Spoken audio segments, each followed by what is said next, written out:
right, so yeah, let's learn how to play Pathfinder. Phoenix flies again, by the way, blessing Khorzaire's souls with the means to swim against the current of the astral sea. Small problem though. Within the year, it would seem that the dragon shards, the crystals, the salmon kind of rose-colored crystals, you guys learned that they buoy masses of land into the sky. It seems that they've been empowered, and the entirety of the desert continent of Khorzaire rose high into the blue yonder. An archipelago of islands among no water, held aloft by the quiet pulsing of crystals, joining the eagles, skyfish, and other creatures that had our elevation. It also seems that things that, or not things, things, peoples, and other humanoid like objects have become empowered by souls, and they're walking among us, such as automatons, the one standing next to you, such as plants have gotten up and are now joining the populace as regular citizens. It's been lovely days in Luxnox, where peace has mostly been restored since the earthquakes and ascension to the clouds. Merchant Queen Khorzaire Raincaller has been busy. She's still doing her walks around the city, focused on intimacy with her populace. She's begun to notice a series of strange events. She's planning to ask her most loyal Doomstrider, King, but she hesitated, noticing that he was also acting strangely, as if he was hiding something from her, hiding important details. She became spooked that something sinister was encroaching, and she resolved to first wrangle her dearest Doomstrider leader back to open communication. When suddenly, so tell me again why you aren't just sending Twig or someone proven? This query, with a metallic reverb in its voice, jolts you out of your thoughts. Somehow or another, you've been invited, recruited, or personally dragged to Khorzaire's house. The largest building in Luxnox City, at a scheduled time to go over some details of a task she wants you to perform, something you were glad to do after a bit of sweet talk. Before you stands Khorzaire Raincaller, the Merchant Queen of Olga, a nation on the floating continent of Khorzaire. She wears a cream-colored, short bedla, dancer's garb, made from sheer fabric, which shows her tawny fur and strength of form, and airy pants with a little cape on the hip. She's got a golden ring bedazzled with turquoise jewels upon a swishing tail as she excitedly repeats herself in the warm, dulcet tone any denizen of Luxnox aches to hear directed to them. Because, Edmund, if we sent someone highly competent, it might spook my dear Doomstrider. Additionally, if these bright-eyed and bushy-tailed individuals are found out, and my hunch that King is in a bit of difficulty is correct, they might be able to feign that they're lost and escape harm. Besides, this one comes highly recommended from Zalian, Merchant King Alma. The lioness switches the spotlight of her gaze toward an individual standing near the jackal-featured automaton who spoke earlier. Sierre, please tell us what people view as all eyes are on you. Well, Sierre is kind of the exact opposite of bright-eyed and bushy-tailed. Frequently in a lot of stories, descriptions of pale and skinny would be used to denote beauty, but no, they just look like they need to go to the hospital very badly. Extremely skinny, vampirically pale, long, unkempt hair that blends into their robe, and hobbling along with a staff, that they seem to be using more as a cane. Their robe is a little bit more mage traditional, but a bit more literal than the standard high fantasy withered one. It's the color of the night sky, dotted with points of light here and there, and frankly their hair kind of blends into the top of it a little bit. You're going to stare blearily at Khorzaire. Yes, I'm here because they wanted me to be. Yeah. If a machine could roll its eyes. You could feel it next to you. Sierra. The metallic humanoid shifts, warbling. Yes, but the rest? We'll start with Mina. We'll just go left to right and then to the next row. Mina just nods their head a little, acknowledging administrator, and says, "Well, my name is Mina. I've been running an apothecary for some time, and I figure it'd be good to have someone to look after the group just in case something goes wrong. It usually does." As you see Mina, they're a gnoll, but they're unusually small, just barely clearing 3 feet tall. They have light brown fur with mottled darker brown stripes, and tired dark eyes and a dark nose.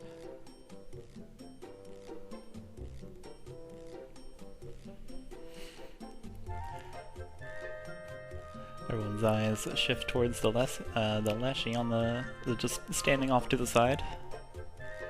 Go ahead and. Okay, I'm sorry to break the immersion, but am I supposed to be describing my character and why they're on this journey, or just describing my character? Yeah, I was just about to prompt you. Sorry. Melissa, go ahead and describe your character, what they look like, and if you want, you can say something. Okay. Melantha is a Leshy. She looks like a tree that had just grown out from the ground. She's adorned with a really nice frilly top.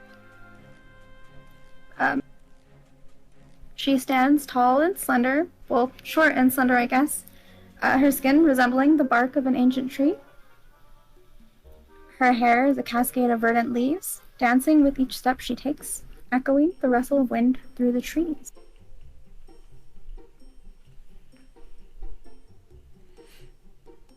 That's it. That's all I have. Okay. Admin looks over, and then this one puts the old in kobold. Khorzaire quips, "You'll recall the last time we hired someone wise of years."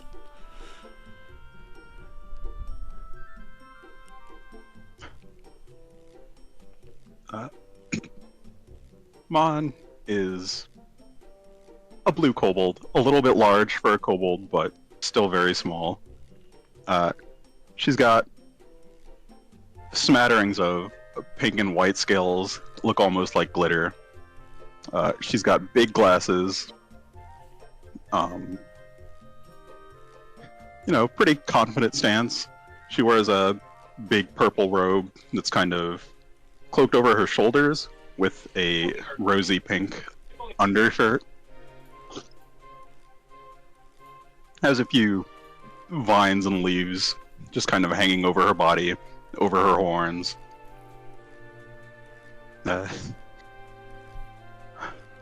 Please, I'm not that old.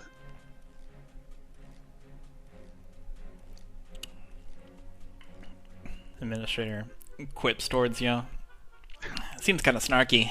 The experience difference between a wizened elf and a wizened kobold is something that doesn't need to be explained.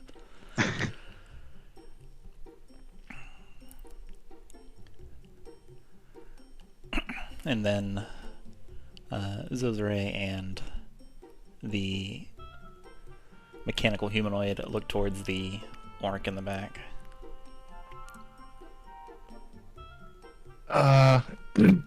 Throg is a orc that originally started off as a farmer for his local area.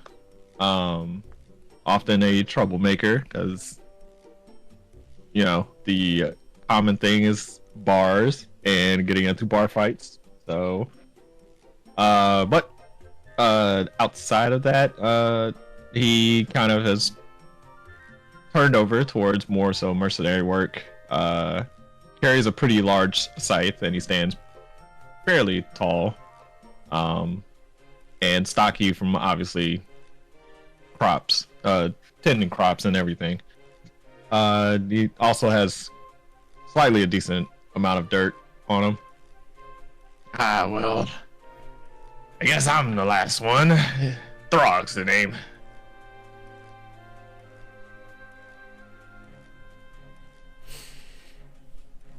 Excellent. The lioness sitting on the throne responds to all of you. Great. Looking forward to it. Great things. Then you understand. So I've already explained that I need you to find out what King's problem is, fix it, then all of you come back. Is there anything that you need from me before you set off? Second breakfast, perhaps?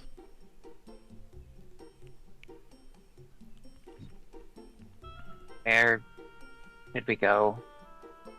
Just his office or something? Well, that's the thing. He's not in his office. He's been running around town. I can't quite pin him down. I was hoping that you could start looking around the city. Okay. Okay. What sort of symptoms has King been showing lately? Well, certainly nothing that would beget sickness. He's in full health. He just won't talk to me. Communication problems. He averts his gaze, runs away when I call him. Shifty-eyed. Seems like something's bothering him. I'm sure we'll get to the bottom of it.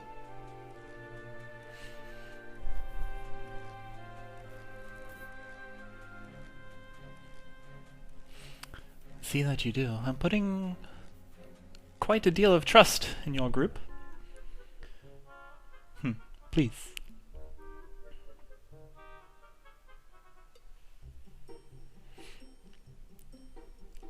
Shouldn't be nothing to it, ma'am. We'll find him. Easy. Right. She smiles. Little toothy grin, and then waves you all a nod and consorts with her advisor, this caracal anthropomorph next to her. And then she looks over, seeing everyone still standing around. Oh, well, Administrator will see you out. He might be a little strange seeing a walking hunk of metal, but he doesn't bite, I promise. The walking hunk of metal does a butlery gesture and just bows, and then exits the room. Heading south. Pierre will follow.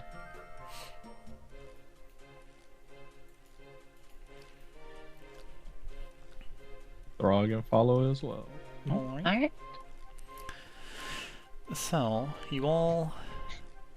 Let's see here. I don't actually have a map for Luxnox, because I killed it.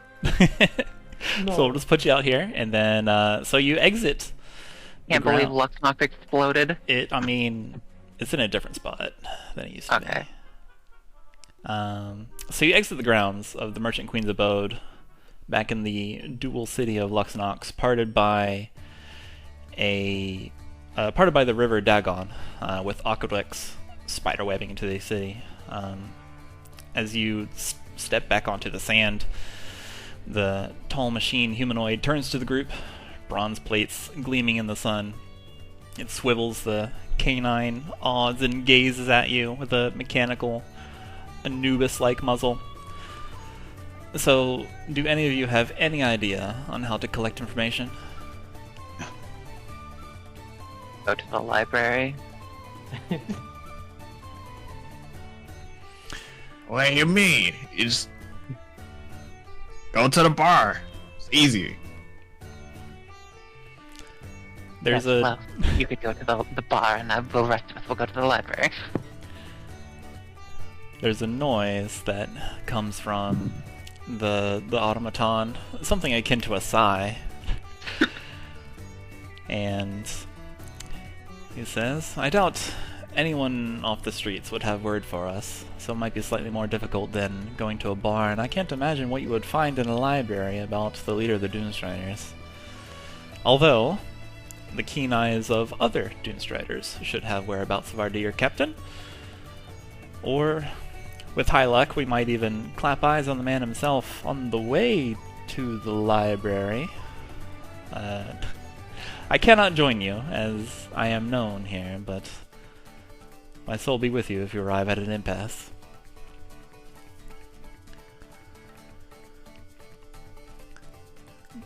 The one known as Administrator walks away, out of sight. Before you are sun-soaked clay buildings that are crested with foliage. There's trees and shrubs hanging over the walkways that offer the shade from the intense heat. There's reed-bound boats that bob along the surface of the aqueducts and the canals that are flowing into the city. They bear goods to each portion of the city. And walking these sandy streets is like walking through a perpetual garden full of people of varying stations, cultures, classes, bustling between the pockets of shade.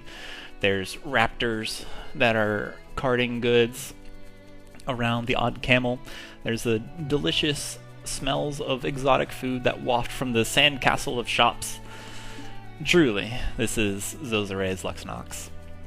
How would you like to go about?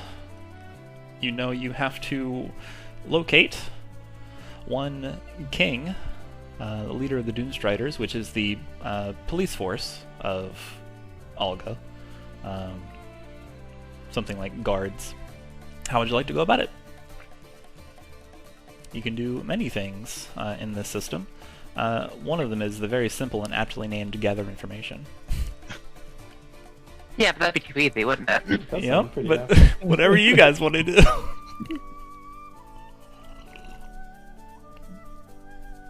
So if no one's going to propose anything after a while, there's this kind of... Many of you know where the Doomstrider station might be? The base, headquarters, anything like that?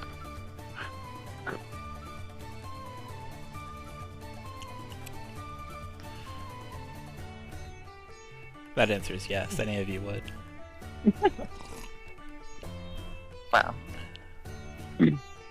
then, seems reasonable. Or no? That makes sense to me. Guess And I'm walking in there one time.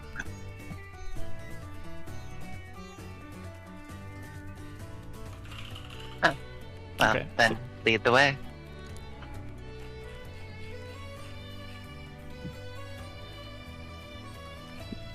Let's see. Alright, so what's the plan? I think we're following Throg to the guard station. Alright, Throg. Yep. Roll me a society roll. This will... society is a neato proficiency that has to do with everything with society. So, we're just going to see this to see how much time it takes for you to get to the guard station. Is there a variable pickup? Let's see. Oh. Oh, it's I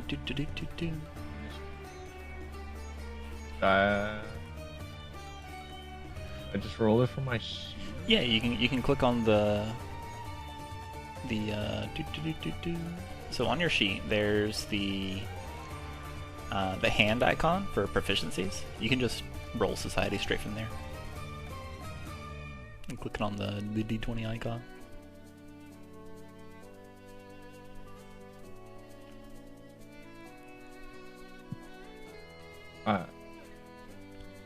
Did you get it? I think I'm confusing where. Double click on your token to pull up your character sheet. Okay. And then at the top, there's all those tabs with the little icons. Go to the hand icon. That's your proficiencies Okay. tab. And then you can hit society. And yeah, just roll it. Strong 18. Okay. So yeah, you boldly lead the group towards the guard station. Past a couple of raptors, some colorful sandstone buildings, and yeah, you definitely arrive at one of the Doomstrider stations. There's a pair posted up outside, doing their normal guard thing. They eye your group coming up, and they nod.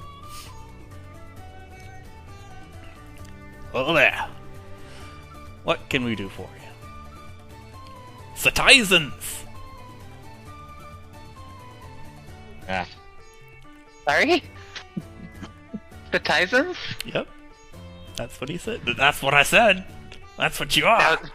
That was out of character. Oh, I was in character. Forget you. Okay. I'd imagine Pierre's voice was rather distinctive to mine.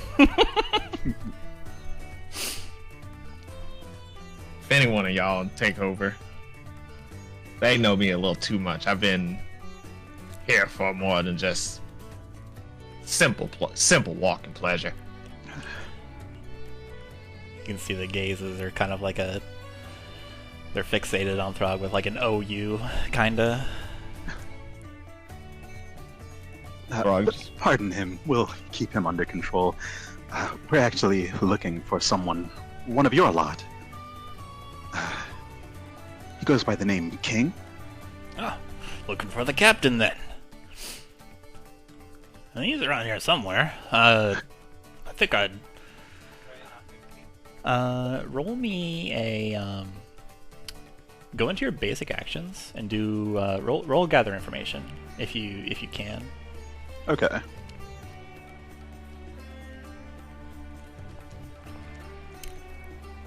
Oops. Why was that private?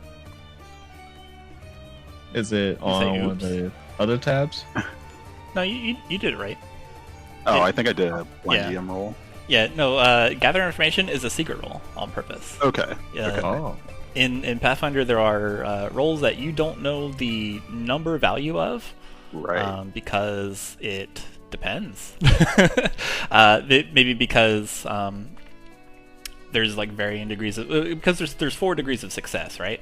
And sometimes you get wrong information depending on your roll. Okay. The guard looks at you and kind of shares in your plight. Well, we haven't seen him in some time. He hasn't been at his post in 2 days. It's actually getting kind of concerning. I take it... if you could tell us what you're here for, we can write it down as a message. We'll be sure that we deliver it to him upon his return. But maybe forget the part where I just... where I said he hasn't been back. That's a little too much. Not to worry, though. He's on a... You can see the guard like kind of scrambling. He's on a secret mission. Nothing to worry about.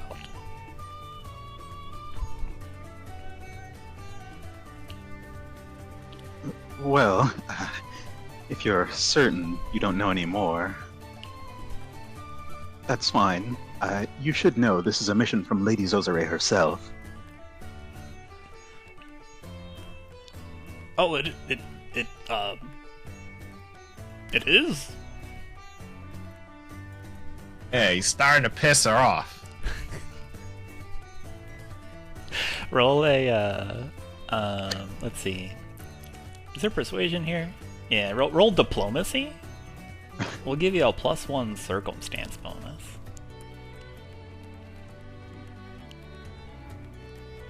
+1? For the kobold. Okay. Cool. Alright.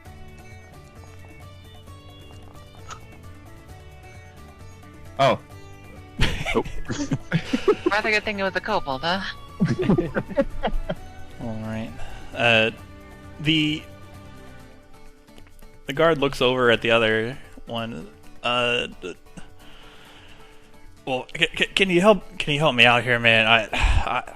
I really didn't see nothing, but hey, come over here. Can you answer these fellas' questions? Maybe this group, maybe you saw something. Here, you talk to him. The guard like looks bashful and just hurries away. And now you have a different guard. Looks at all of you. Looks back at the guard that is making a quick exit left. Yes, can I help you? Sorry about whatever just happened. I'll take over from here. What's going on? Something about Lady Khorzaire. Yes, I do dread repeating myself, but we've been tasked by Lady Khorzaire to find your captain, King. Have you any clue where he is? Let's see here. So the reason you don't have Doomstrider standing in front of you is because I didn't make the token. I didn't port the token over.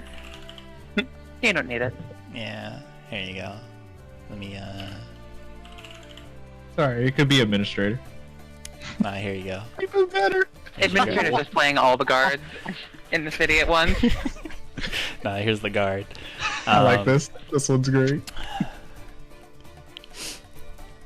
Let's see here. The guard is going to roll a secret roll.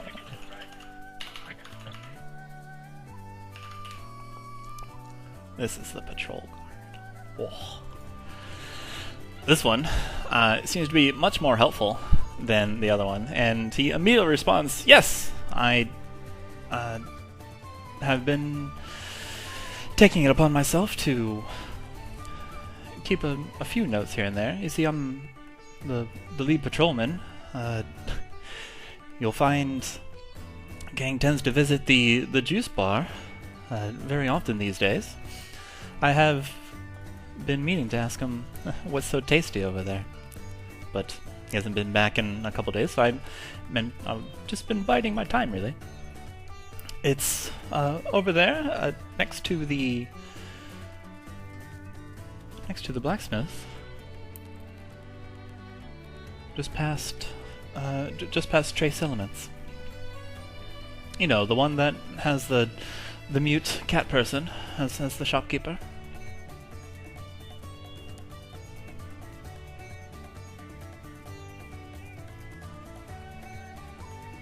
So, is he going there instead of work, or?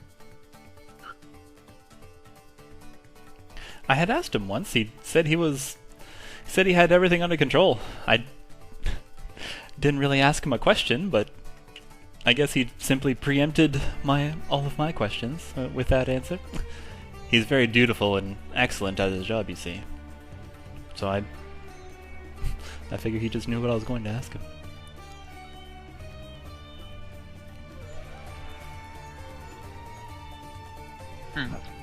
Sounds like a bunch of posh to me.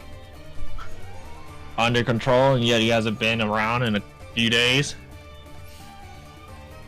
Did you notice him with any suspicious characters? Well, now that you mention it, he was hanging out with a crowd of people that are not Doomstriders. But I assume that he had simply requisitioned his own little militia band. But now that you use the word suspicious, yes, I would mark them as maybe not forthright, maybe not upstanding. Oh, I hate to sully the the reputation of our captain, but yes, now that I think about it and you bring it up, yes, I would call them suspicious. And King did have his hood up. He almost never does.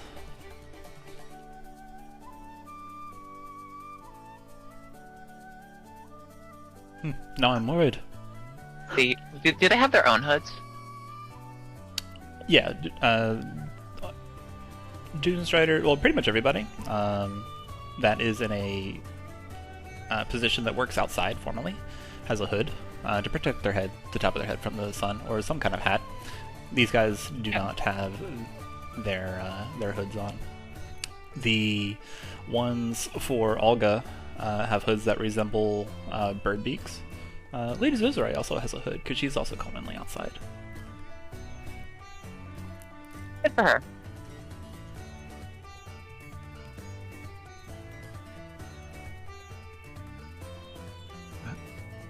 Pardon me for prying further, but how often do you see King into this bar? Or leave it, for that matter. Well, roll me diplomacy again. You can see the redness blaze on this man's cheeks. Not often. I certainly don't tail king. Oh, it's every day. Fine. I've been following him around. He's just so cool. That's fine. There's no shame in it. I was simply curious. Yes, he tends to have dinner there. Or at least that's what he said the last few times I asked him about it. Not that I was following him around. But how do you have dinner at a juice bar? All they have is juice.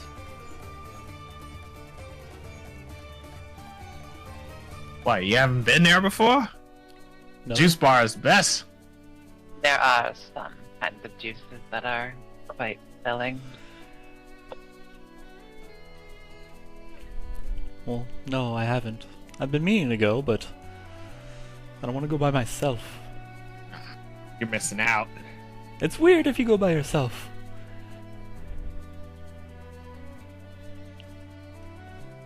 And why don't you take one of your,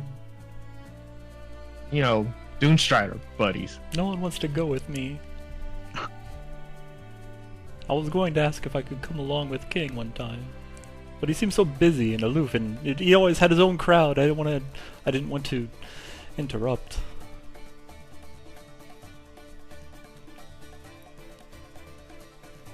You can see the Dune Strider shifting uncomfortably as this conversation goes on, and you're prying more information from him that he that he clearly doesn't want to give. Thorog just looks over at Banan. Yeah. You got it from here. This is outside of my zone. We should probably just go to the bar, right? Yes, I believe we have as much information as we're going to get here. Thank you for your time. Yeah. Yeah, well, goodbye. I certainly hope you find him. I hear there's something nasty going on with him. I hope... If you are really under Lady Zozare's behest, I hope you can help him out.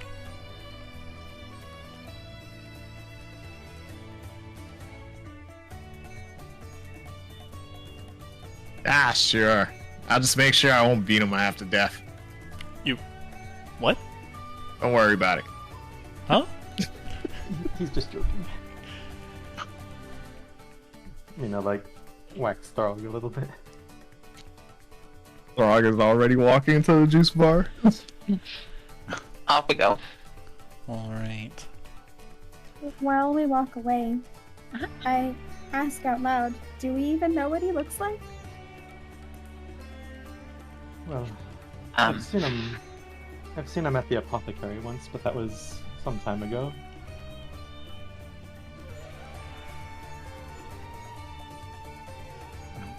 Well, they said he was his captain, yes? Yeah, he's the captain.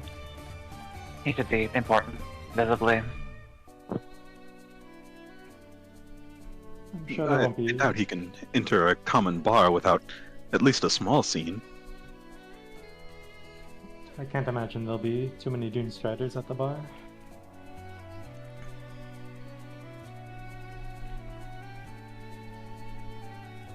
Maybe we should have made that guard come with us. He's long gone. And ruin the fun? No way. It's nothing better than a good bar fight. The other guard could also potentially be in on it. But if you want to go back to get him, sure. Oh no, let's just go look. Let's see what we find. Alright.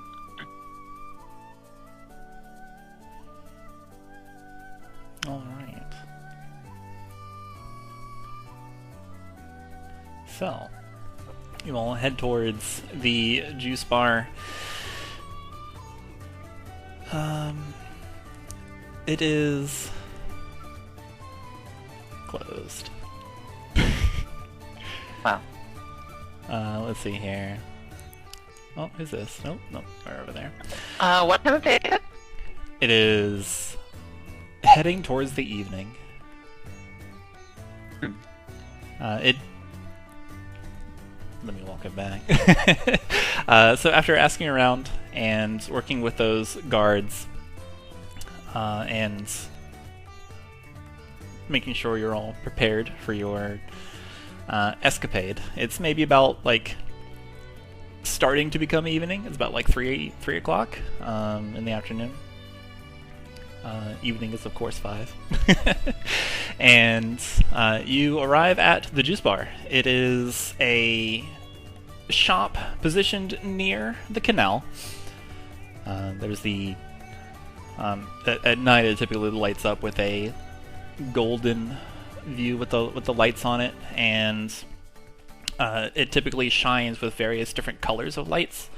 You can see that there's a couple people just milling around. You dodge a raptor as it takes a big slurp of water from a bucket.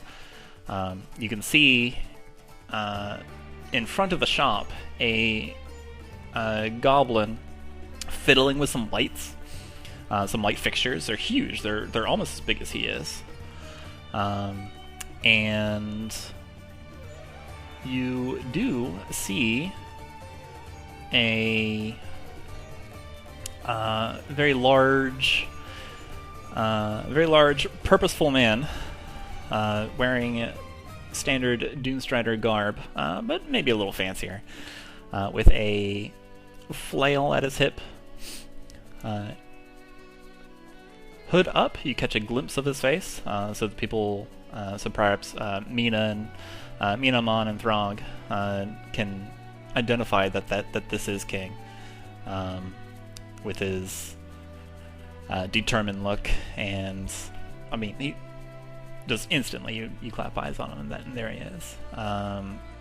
He's got a desert mantle with his hood up, and he purposely strides toward a side door on this building. He fiddles with the knob, opens it, and then strides through and closes it behind him.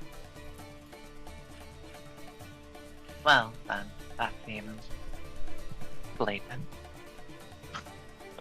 Was that the juice bar he just entered, or the building like across from it? It is the juice bar that he entered. Okay. Something like a side door on the side. That's where side doors are. Sorry. What about my side door on the front, though? I mean, the front is technically a side. The front door, however, is occupied by a goblin. Oh no.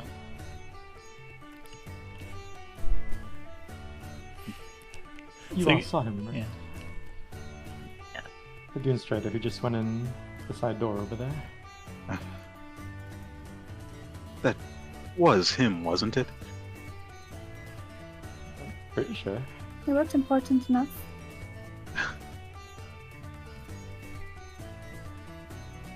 Well, we know he's in there.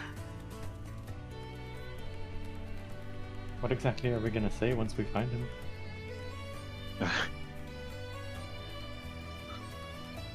What do you say when you find anyone? We'll talk. Get him to open up. Well, it worked with the last Doomstrider.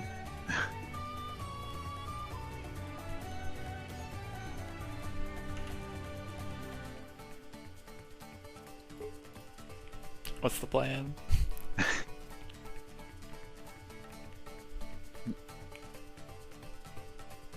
And Throg is following everyone else for right now.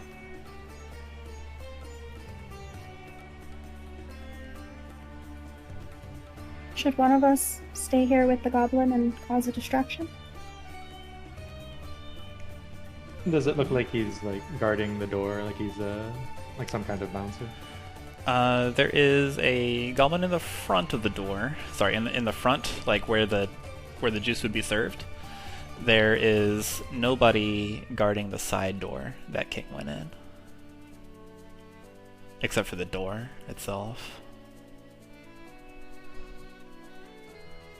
The door looks menacing. Ominous, even. You can see a gloom hang over it. No, I'm just kidding. It's the evil door of the end. No, if this door was ajar, we'd have a different story. I suppose before anything else, we should simply try the door. Onward.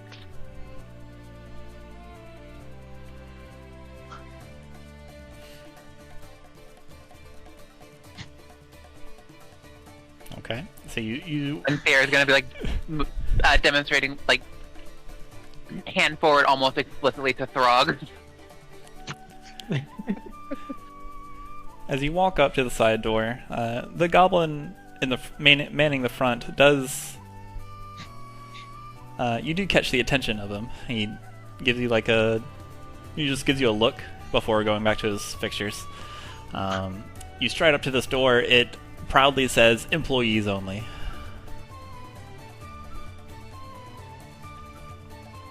Let's put everybody over there.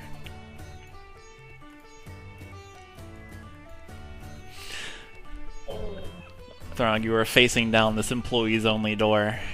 Mano-y-mano.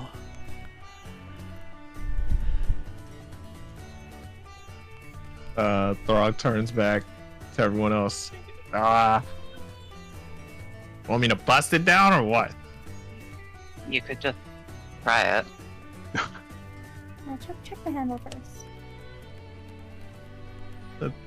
Throg gives the handle a jiggle first. Of course it's locked. It gives you the telltale resistance. It twists just a little bit, then stops. The telltale resistance of a locked door. Oh, ain't no prying at this door. Are any of you lockpicks? No.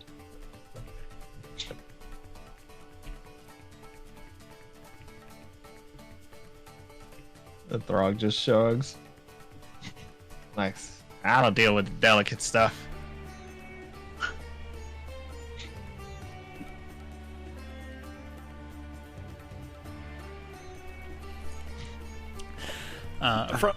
From behind, as your group ponders how to tackle the situation, a goblin starts heading towards the front. Looks like he's carrying a very large barrel. It's a barrel colored red, and it's got like a fire image on it. Oh no! He takes it to the goblin manning the front, and you can overhear. The delivery's in the back, Bob.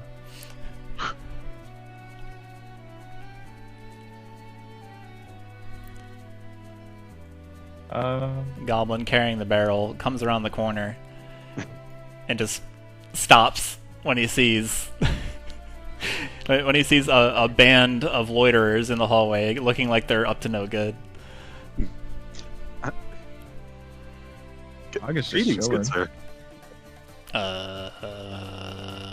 What's going on? A friend of ours works at this establishment. We were actually just waiting for it to open, so we could have a talk with him. Oh, well, it opens in an hour, and it opens that way. And he points back towards the front. Yes, of course. We were just minding our own business, hanging out of the way. Could I make any kind of check to see if I recognize the barrel? Let's see here. Like the branding and whatnot? Yeah, probably. Let's take a look at your proficiency. Is that probably maybe crafting? Huh. Alright, fair enough.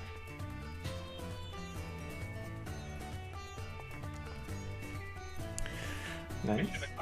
The barrel's red. It's got a fire image on it. This is clearly a barrel of delicate goods that are fragile, maybe under pressure, perhaps flammable. Glass. So it's paper glassware. I understand. But that's not like I have ordered from the same manufacturer level sort of deal. Yeah. Yeah, it's definitely a dangerous barrel. Okay. Which you can... probably didn't need me to tell you that. Why is this going in a juice bar? Yeah, no, that's what they're gonna say after like just thinking to themselves, is that explosive? It explodes with taste. What kind of taste? Juice. You have flavors. Yeah. This one's called Put the Punch in Fruit Punch.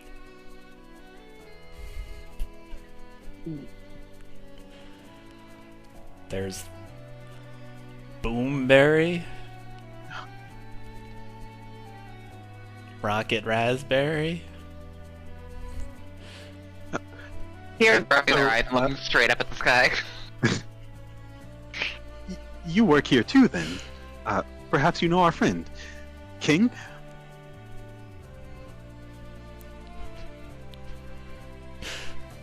The goblin drops the barrel and immediately runs. Just runs, gone. Out of sight. Vanished. Well, maybe we could take over for him.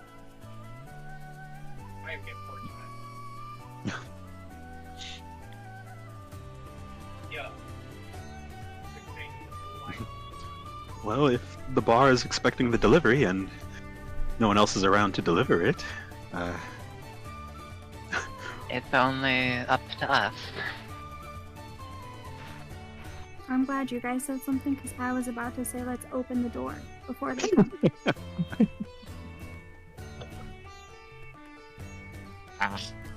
I'm down. Can't You're wait gonna to go try open the barrel. Let's see. It is a sealed barrel, so it'll take some doing. There's a check called Force Open, I think. They're gonna give up very quickly. Okay. Yeah. You see, Sierra. You see your companion try to open the barrel with maybe a half-hearted effort, and when it doesn't immediately come open, they give up. They've got very skinny little nerd arm. Yeah.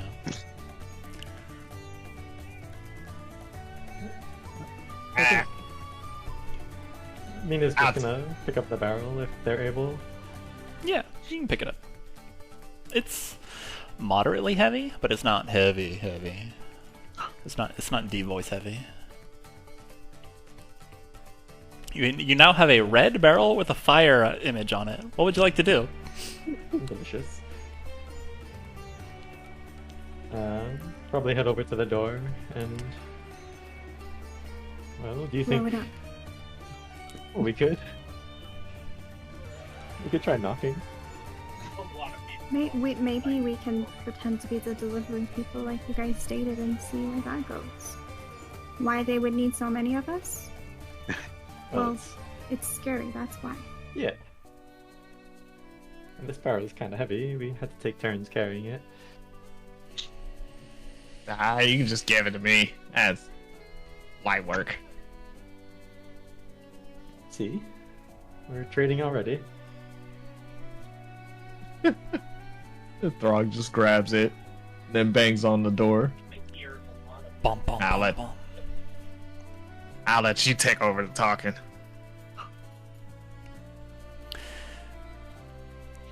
A short while after the knock, after the raps on the door, there is a jingle on the a jiggle on the doorknob, and the door opens, and there is a large, beefy, muscly orc that opens the door.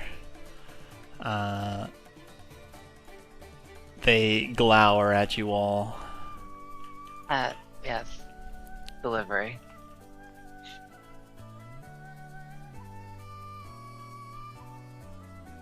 You're supposed to be here an hour ago. There were complications. Why are there 5 of you? Complications. There's only supposed to be the one delivery guy. The last delivery guy, 10. as my friend here says, ran into some complications. It didn't go so well for him. So this time we brought an entourage. Protect the goods, you know. Somebody roll deception. I think we're both no, I'm not that great at it. I could roll it if you want. Oh, there we go. Oh no. Oh, we're about the same. Maybe that should have been a secret roll. Oh, maybe. Let's see here. So, when you all say this huge brute of an orc stares into your eyes, just checks all of you. There's a palpable pause, full of tension, before the orc mutters 2 words. Get in. And they move back for you to get in. Before, like, they take a look left, they check right.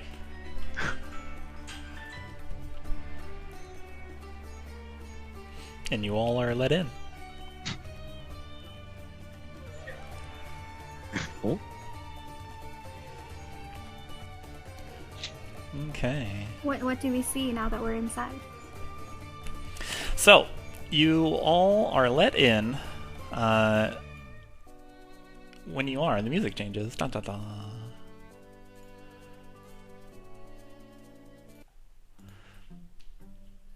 So, there is a quick flight of stairs, wooden stairs, so it leads you down into this, leads you down into a basement, quickly, below the juice bar. You cart this barrel throg down a couple flights of stairs with the railing against the wall to give you at least some stability. There's a bit of a wobble. You catch yourself, and then you find yourself on a landing filled with other barrels, not unlike the one you carry. Many more red barrels, but lots of crates stacked on with tarps that cover their tops. There's bottles in a wine rack. There's lots of tools here as well. It also seems slightly disorganized. There's a couple things that are on the ground, and there is a panel that looks to be has 2 icons, an up arrow and a down arrow, accompanied by a button.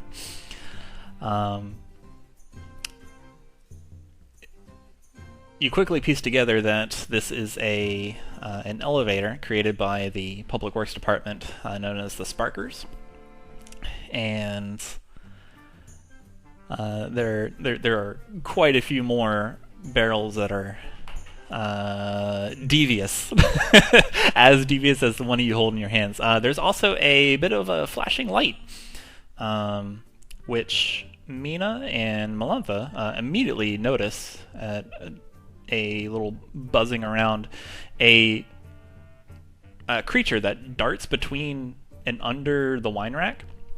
A very large beetle that is producing plenty of bioluminescence, lighting the area that you're in.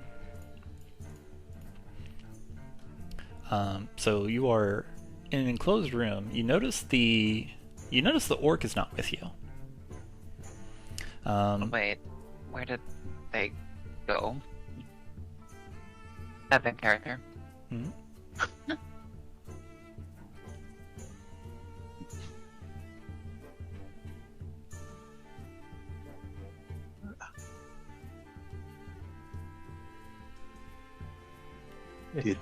Did they go anywhere?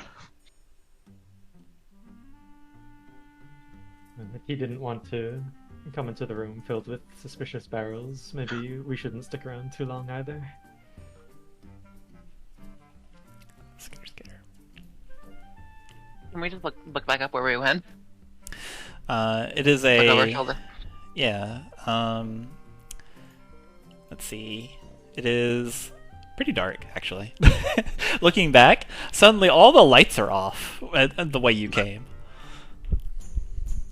I'm going. Sarah's going to cantrip out a dancing light.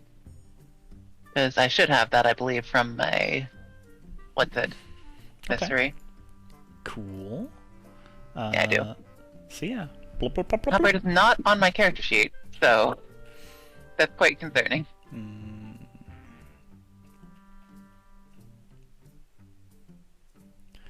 Okay. I think it maybe is because it's not called Dancing Lights anymore.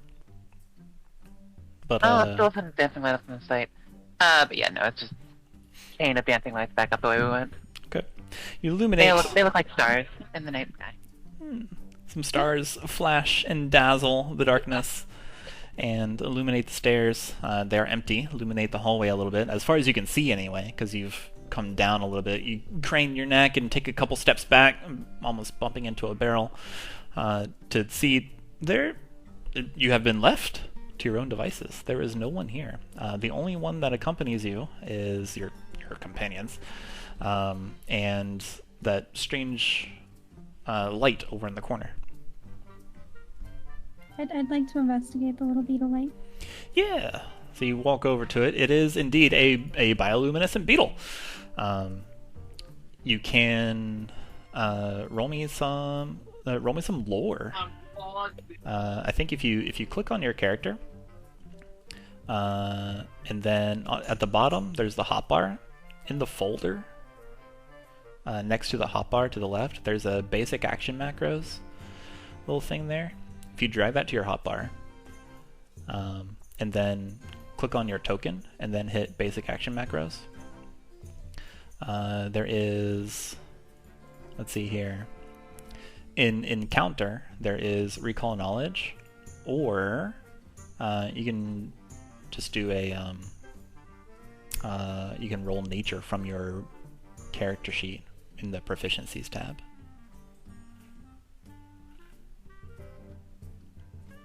So I'm trying to find it, and I'm in the little macros thing, but I don't see a way to pick anything but a basic default one. A basic default one.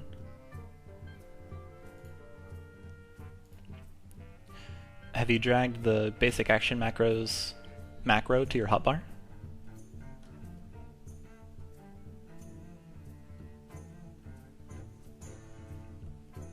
I see. I figured it out. Thank you. Okay. That was what I was missing.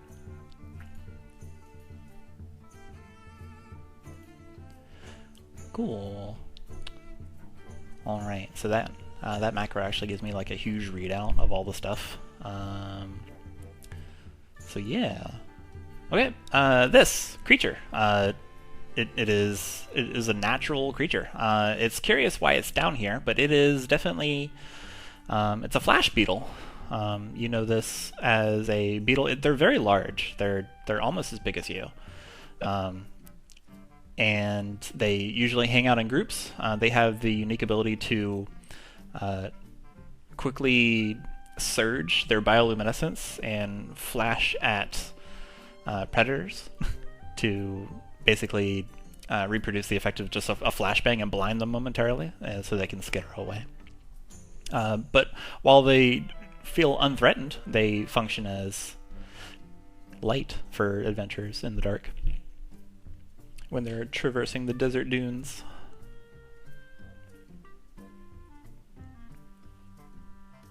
Does it look like he was creating a path to anything in particular? Let's see. Oh, that would be a sense motive. Also in the basic action macros. Let's see here. Is that a... may not be okay. In the encounter section, in the third column, sense motive. All right. It doesn't look like it's skittering towards anything, but it does not look perturbed or anything. It's just chilling, just trying to create space between it and your party. You get the idea that it is a little skittish, so it's skittered.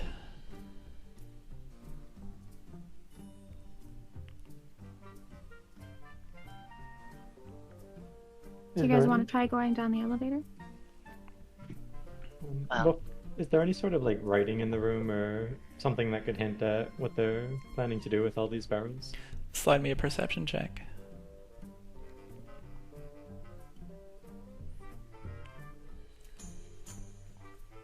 Oh, I see it.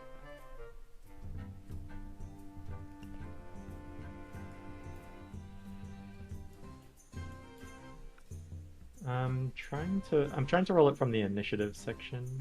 Oh, there it is. A natural 20. All right, so there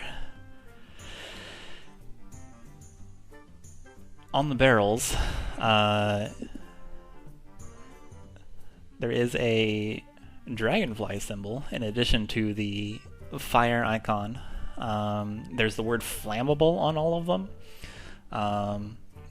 There's the word contraband, not juice, definitely not juice on a couple of the crates. The other not juice. One of the labels is definitely not dragon shards. And then a critical success will get you a... as you're looking around, trying to make sense of what all's going on, you find a book, a ledger, it looks like, of goods going in and out of this juice bar. None of them are juice, so it's extremely questionable. And then, as you're looking around, your keen null eyes land on something very strange. There in the air, next to you, maybe another null height up, hangs a crack in space. Oh. The moment you see this, there is a sound that is reserved only for catastrophe. Like something broke. This crack suddenly falls open, and a brief forest scene is visible, as if looking through a window, and hurtling through the opening in reality, and crashing into everything possible, knocking things over. All of the barrels fall over, spill open. It slams into the down button of the elevator. Bump, bump. This little creature rolls and bounces like a pinball around the room before coming to rest at your feet. Mins, go ahead and tell everyone what they see. They see... 1 second, I gotta fix what they see. Because not even the correct size.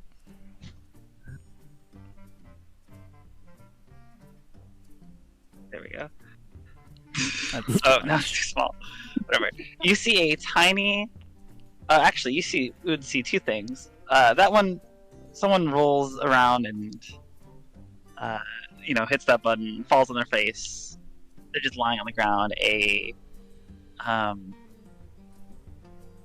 What looks to be a very forest, dark green, sort of suit of armor. Almost would look like a bug's, like chitin. It's like chitinous, kind of like a almost beetle shape, perhaps. Their wings sticking out of the back of the sprite. The green hair, but you can't really see too much of them. And then after they fall out, a second one would pop out of equal speed, but a little bit more controlled, and would just kind of end up falling directly on top of the other one. And this one she's wearing or what you might think, or could maybe make out as this dress that might have once had a sort of pastiche of multiple different colors in various sort of leaf patterns. But now the colors have extremely faded. It is ragged. It is covered in like dirt and caked in mud. Her hair is long, green, and very messy. But she seems rather unbothered by all of that as she sort of lands on the other sprite. Yeah, that's.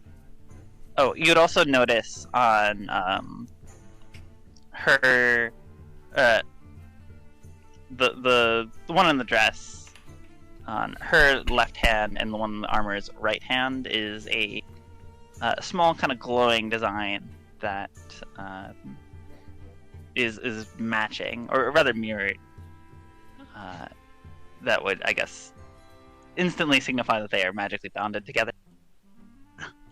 And yeah, she would sort of sit on her companion, who is just lying motionlessly, and look around and be like, oh, we're not dead!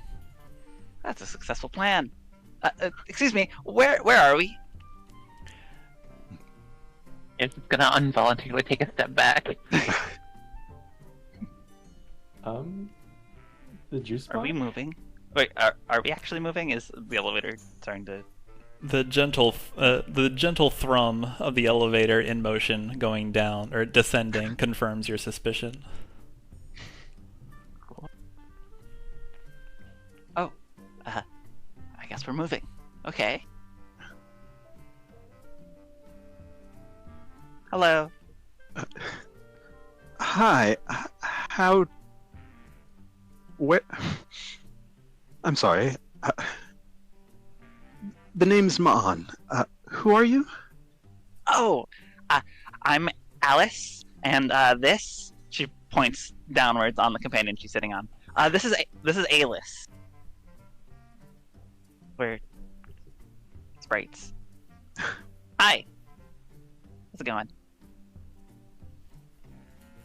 She looks around and just sees... There's no one else in this room, right? It's just the five of you? And some mysterious light source. Mm-hmm. Okay. And the buggy bug. Throg rubs his head after having a barrel bump into it.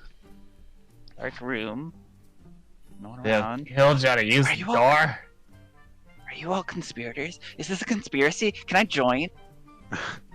I'm really good with secrets. Oh, sorry. And she gets up and off of Alice and helps him up. And you would see Alice's face would look exactly like Alice's. They look as if they would be twins.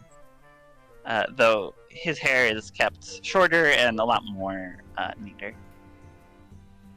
He kind of just slowly hobbles onto his feet, looking not super comfortable being a center of attention. They're both about a foot tall, by the way.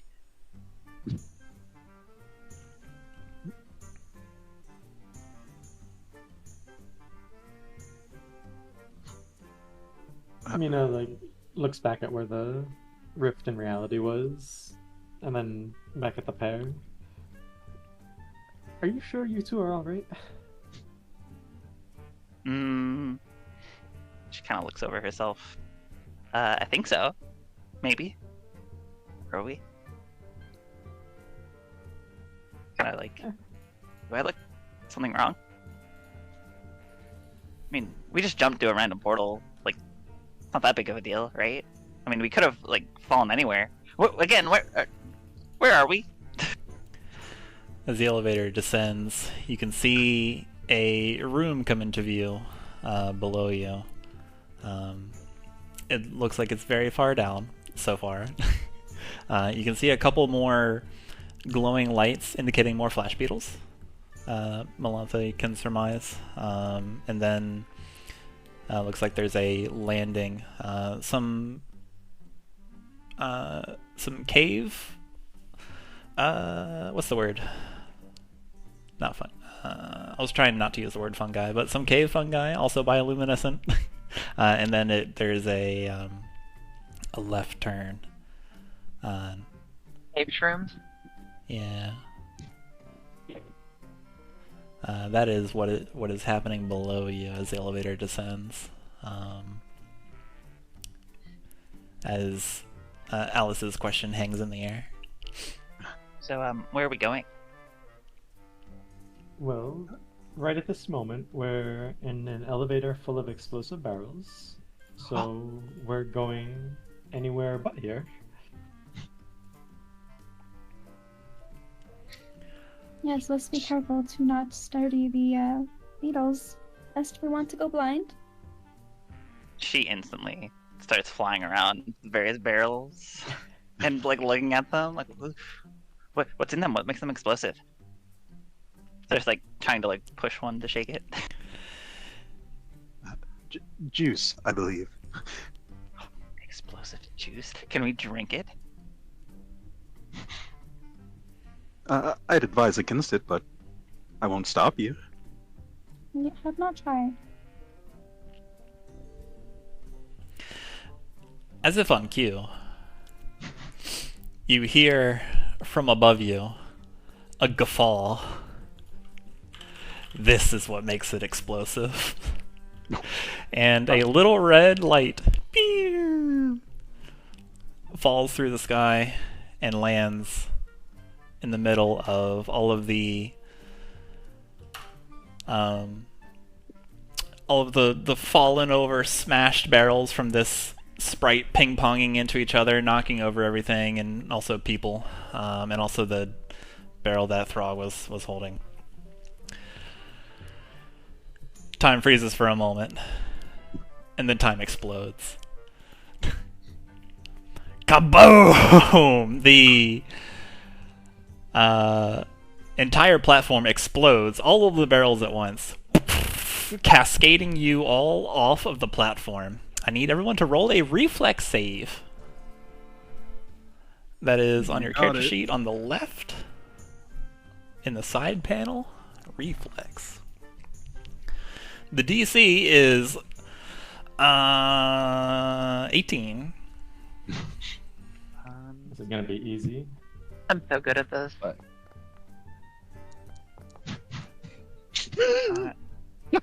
Cool. you know Chaos what? has is this to fall? Eight. Like or Eight. to land? Eight. Or... It is for Exactly. it is for your reflex.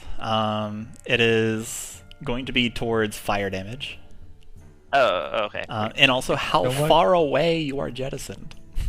I'm gonna use a Okay, hero hold point. on. AoEs are not the thing I want to see right now, or ever, actually, I think. I'm gonna use a hero point. Sure. You can right click on it, like where your roll card is. You can right click and do reroll with hero point. It'll automate everything. I'm sorry, you guys, I can't find it. Yeah, double click on your token. It'll bring up your character sheet. On the left, there's a little side panel. Towards the bottom, there's your saves: Fortitude, Reflex, and Will. Do the Reflex one. You need to click the D20, not just the general area. But yeah, I struggled with that. So wait, you said it automates it, right? So, you already did a roll. If you want to re-roll it with your hero point, where you have your roll, you can right click it, and you can do I see re-roll it, using hero okay. point, and it'll take it out and re. Oh no! Oh my gosh. We're off to a great start. That's really unfortunate. Don't worry, I'm getting them out the way. All right. You know how the classic king like critting through Yeah. disadvantage, Uh-huh. just his specter haunting you. Getting the 1 in 400 chance right off the bat. Melantha, were you able to find the reflex save? Okay, so I found it, and it doesn't give me the option to just roll it. So I'm You have just to gonna click the D20. Yeah, click on the little D20 icon when you hover over it. It'll pull up with a little box. You just hit roll because we don't have anything to add thank to you. it. I was thinking something else. I'm sorry. There we go. Nice. So all of you explode. Nice. The good news. I love exploding. It's my favorite activity. All right. So the DC was 18, I think I said. Uh-huh. Yeah. Okay. If you rolled under an 18, you Hold on. suffer 6 fire damage. If you rolled over an 18, you suffer 3 fire damage. If you rolled a 10, or if you rolled a 10 or under, then you suffer double. Oh. If you rolled a 28, I don't think anybody did. If you rolled a 28, then you would take nothing. Or if you rolled a natural 20, which would bump it up a success, you would also take nothing for a critical success. That's the 4 degrees of success in action. And you are all flung, jettisoned from the elevator, crashing into the wall below. Some of you slide down cartoonishly the wall. The ones who critically failed, you actually land in the gentle embrace of the mushrooms.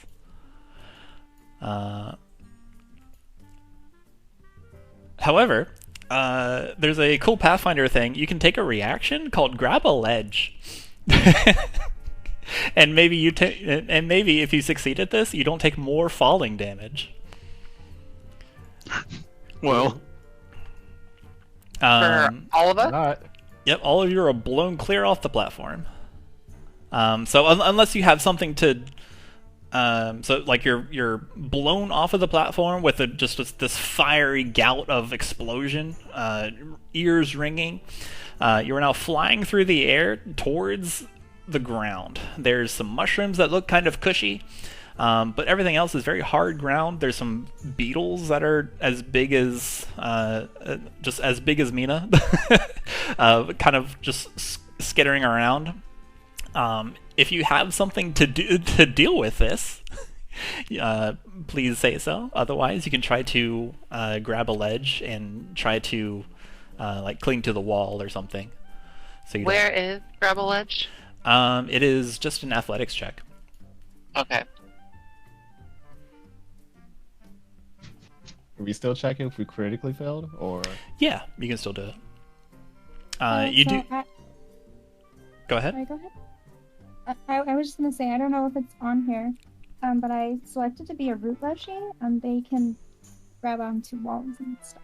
Oh, that's awesome. That's perfect. Then yeah, you can just you say you do that and it happens. Didn't I get lucky? Let's see here. Root Leshy. Here we go. Let's double check with that. The only place it shows up is your heritage, but it probably gives you a feat or something. Oh, you can go without sunlight for 2 weeks before you starve. Whoa.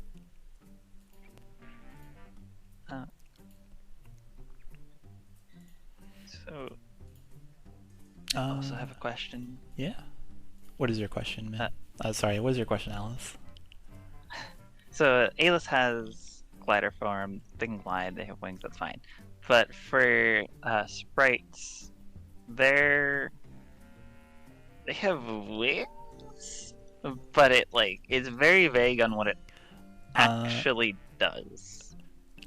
You can grab on to Alis and glide down. Okay. There's a feat where the evanescent wings, but it's just you can jump a little higher. Doesn't say how much. It's very, very vague. So we'll take you a can deeper look reach- into it. yeah. After.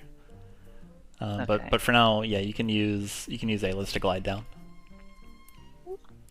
Gonna say is it Grabs. for the ones that critically failed, if we're doing an athletics, is it just a regular check roll, or? Yeah, just a regular athletics check to grab a ledge or grab onto something. You all do notice that the older kobold flung from the from the explosion looks a little limp as they fly through the air and splat towards the wall. It was a vine leshy, by the way. It was not the type I chose. Oh.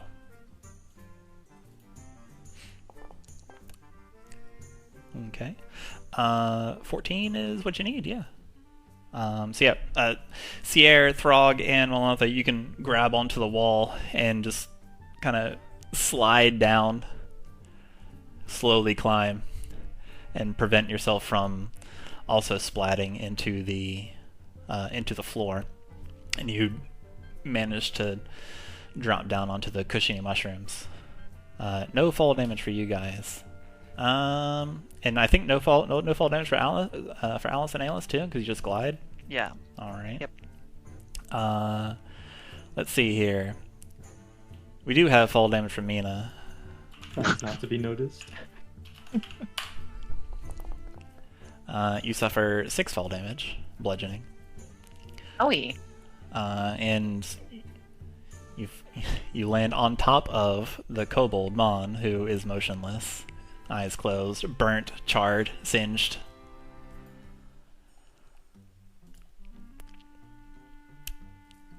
Oh. Face first in a pile of mushrooms. The flash beetles scatter. Is that how you always wanted to go? Is everyone here? Mina will look around and check. Hey, are you guys alright? You just hear from above. Frog kind of rubs his head. Dang, none of it. Alright.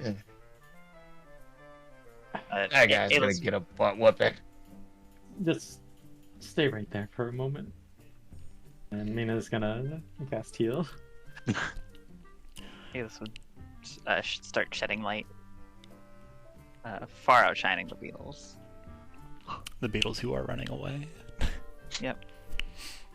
Where's your light go? She just starts sort of glowing. How far? It is. It's part of. I've already clicked it, so it already applies it. Oh, snap. Yeah, Cool. it's pretty big. I think. All right. Everyone around me can heal for 5. Noise?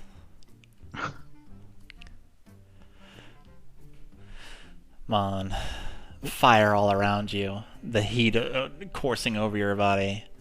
Then suddenly, plant matter.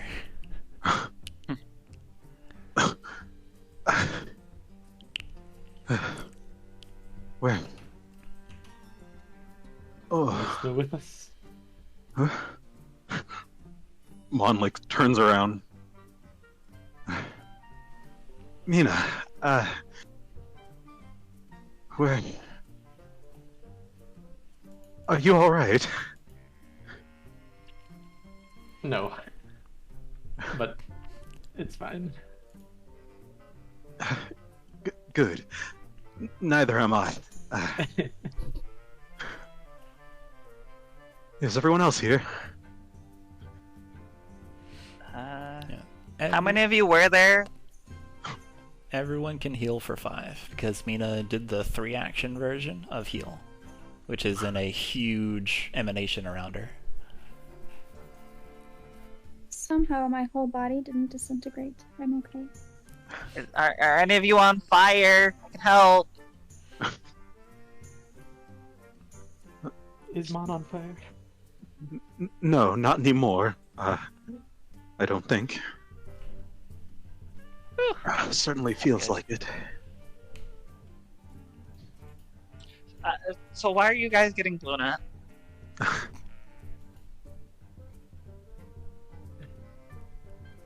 That's a good question. That's what we're trying to figure out. Heck if I know.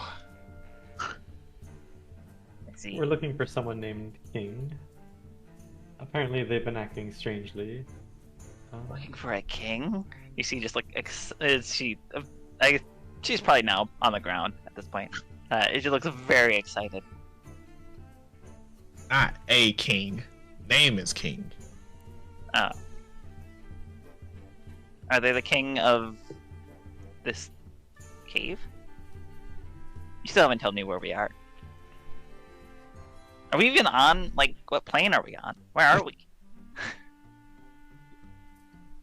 Uh, right now, I believe we're underneath Luxnox.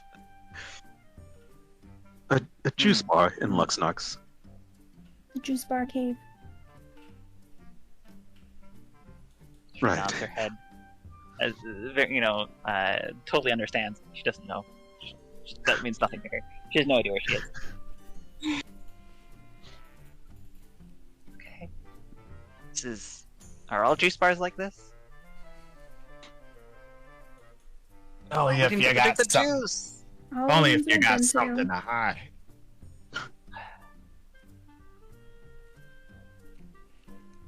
Wow. Think they have more juice? We didn't get to drink any.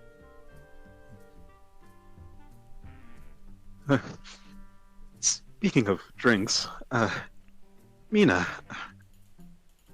that apothecary of yours, do they offer free samples? Well, the first one's always free. And Mina will hand a bottle.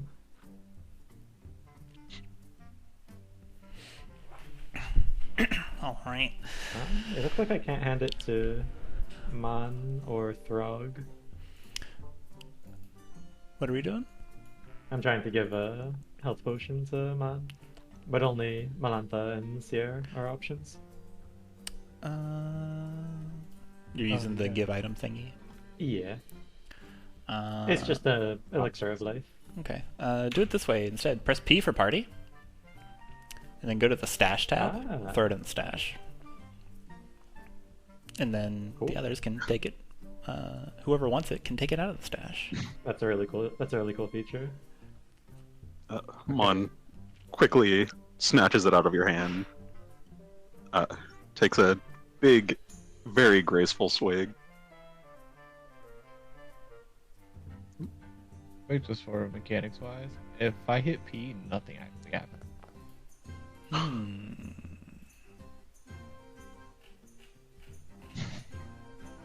If you hit P, nothing happens.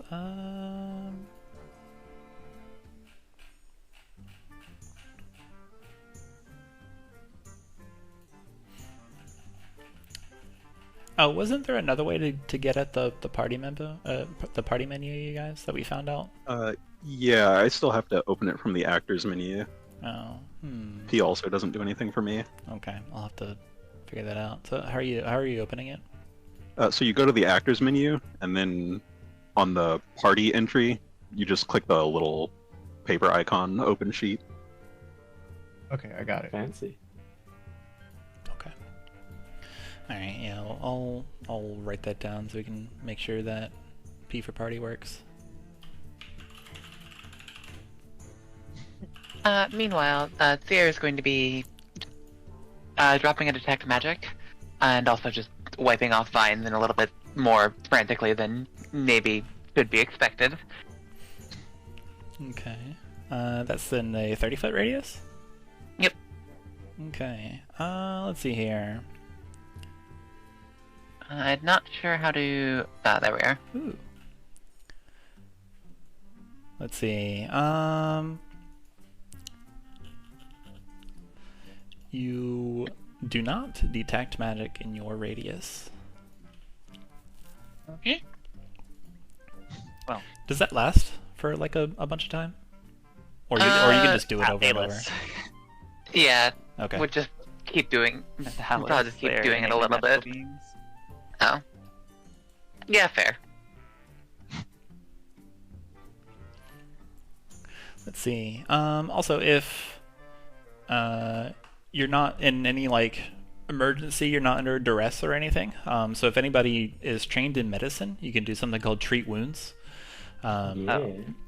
which will allow you to heal each other back up to full. Just because Pathfinder is a system that expects everyone to kind of always be at full health when you're not fighting. So if anybody can do that, go ahead. Yeah, Mina can. If you want to, anyway. You don't have to. I'm just, I'm just here to guide. I would definitely like to. Yeah. You can target whoever you're trying to treat wounds, and you can just roll it. I guess I'll Uh, start with whoever is the most hurt. I think the only people that are still looking hurt are yourself and Throg. So almost like a little bit past half. Alright, I'll treat wounds on Throg. Okay. And then if you get a critical fail, it's very funny. Uh-huh. Oh, speaking of very funny, a hero point to Mon for dying. Thanks. Rest in peace. They were a real one. Oh, don't I have a... And while you're healing Throg, Alice would sort of fly around you and be like, "Huh, you're still hurt," and would treat your wounds. Mina. Well, I'm immune to it. Yeah, treat wounds is valid for hero point rerolls if you want to. Sure, I'll reroll it. It's gonna be really funny if it's a 1. That's what I'm fishing for. I'm just kidding. It's the same. It's the same one. Let's go. Is there a cooldown on treat wounds? It's an hour, I think. Yeah, 1 hour. But it's like per applier, right? Let's So it's see not like here. in general. Like I could then treat. I think it says like your treat wounds. Yeah, because I think like that's how most skill Okay. checks Yeah. are. Like only you can do it It's just to once, but like another person can do it again. yeah, it's to that person's. Okay. So technically, Mino couldn't use treat runes again after until an hour passes, but Alice would be able to. Correct. Okay. Let me help you. Let me help you. We're like both crowding over Throg.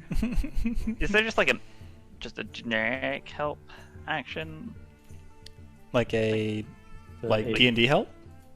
Yeah, or should I just roll it myself? Well, help is aid, and that's to help somebody do something better. To treat wounds is its own thing, Okay. and treat wounds is treat wounds. So So what it are you would be trying a to do? separate- treat Throg's wounds, but I don't know if it would make any difference if it's me doing it or if just giving like whatever the equivalent of D&D's help advantage would be for Mina to do it. Okay. Let's see. Mina failed by 3. I think in this circumstance, it would not help. But Mina, go ahead and roll. You guys can try to tag team on this one. Mina, go ahead and roll treat wounds one more time. And this is how you do aid. So this is really good. Okay, so So- it is advantage. Advantage doesn't exist in Pathfinder. The equivalent of it. Wow, you That are would be like struggling. just a plus, right? Give me Okay. give me a break. I just fell on my face. Okay, All right. okay. So It happens. yeah. Advantage doesn't exist in Pathfinder. So how aid works is whoever is going to be helping does the check. If they reach a particular DC, then that confers a bonus to the person who is actually going to do the check. Okay. I don't know what that is right now, so I'm gonna say you succeed. So you get a +1. Oh. Should I roll anyway? Yeah, and 'Cause so it's now my- now you actually roll on Trog. Oops, I didn't mean Oh. to do it. You but I got a rolled critical success. Yeah. That's a lot of healing. That- Yeah. But it's- Frog. Whatever. It's fine. Yeah. How does little Alice accomplish this? I'm curious. Yeah, it would sort of mostly be her kind of hovering around you and like sort of flying to your various wounds, and as she does just the the generic Tinkerbell it's not sparkles but it's sort of like this mist, this sort of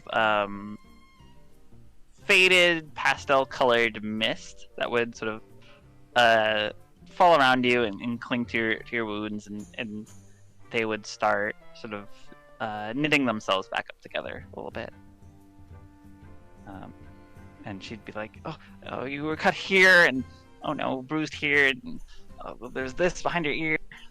Just kind of very worried, trying to just like find everything and heal you up.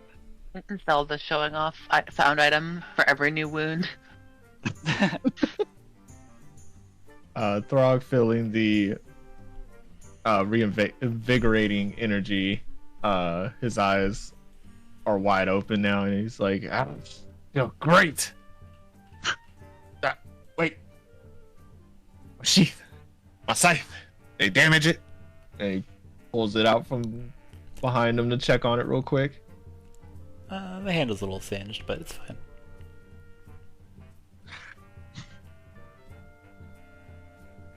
They tarnished it.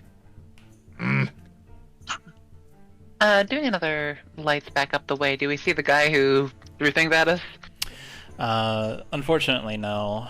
The elevator is damaged and heavily. It's no longer going down. It looks like a crooked platform now.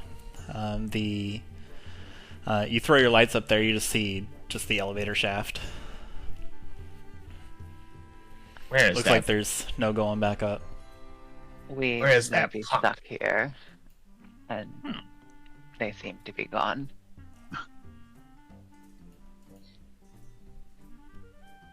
Are you all being hunted by Alice looking directly at Sears? Sear would say to the group, "Are you all being hunted by the Summer Fae too?" The summer what? The Summer Court, the Fae. I mean, this one's like really cursed by them. Do they like Pointing blowing at people Sear. up? What? Like, really, it's really bad. Like, it's kind of stinky actually. Like, I can smell it from like anything. Could smell it from a mile away. It's not Wait a very minute, I nice. know this. What was his name? It happened like a week ago. Who was it? Gertrude, Jonathan, Garnham? You're not him. Why do you have his curse? Just like flying into your face and around you. They're gonna keep that. Well, he was my great grandfather. Oh. Are we on a plane with time? Does time exist here? Ugh. Gross. Like, he saw that. What did he do? What happened? Well. Well, I know a few things. Yeah, I saw it. He. Well, there were many rumors around the court when it happened. It was a very big hubbub. Got a lot of people very excited. A lot of news spread. See, there were some rumors of. And then she stops and would look. Like she just had an idea. Like her eyes go wide. Like, actually, let's make a deal. I'll tell you what I know, and in return, you all protect me. Okay? How's that sound? She like holds out her tiny little hand. Well, I can't speak for others, but sure. And they're gonna take it as well. Oh, sort of. Very I don't think this carefully. is a good idea. Frog just leans over to Mina. And like I said, little thing saying, She's very loud. She does not care about stealth. She's not been told to be stealthy, so she's just like very loud. It's echoing in this whole place. What is your name again? At all? I don't think any of you told me. Oh wait, no, maybe you did. And I think Throg did. Yeah. The name's Mina.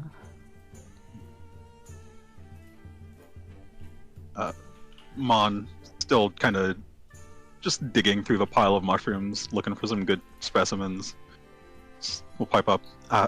It's Mon. I believe I did tell you. How very rude of me. I'm Melantha. I consider myself to be the bridge between different realms, so I agree to protect you. That sure is convenient. That's why I fell here. And it's Throg. Well, nice to meet all of you. Alice would pipe up very quietly. Would sort of murmur, nice to meet you all.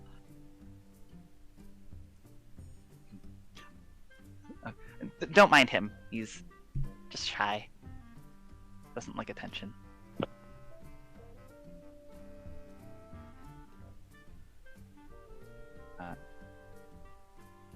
We Well, probably shouldn't sure, stick around cave. for too long.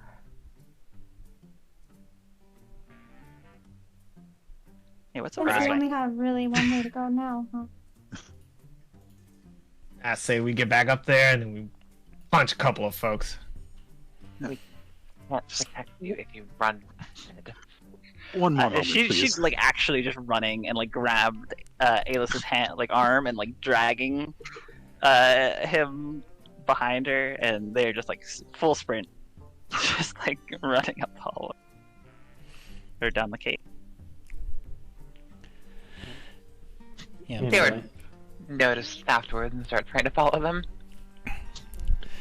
Yep. So as everyone follows in line, Alice and Nalis rushing forward, Sierra behind, and Throg, and just everyone falling in file.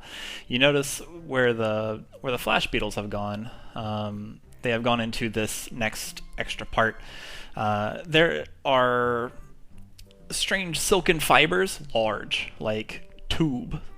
Silken fibers just strewn all over the place. They vaguely resemble spider webs.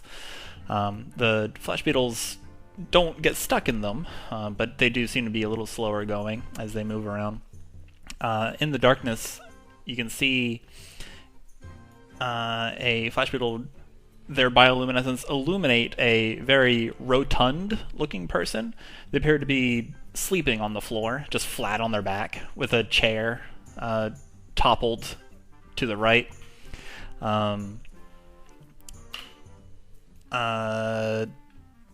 Shirtless? Gray body, wearing a just kind of like a kilt.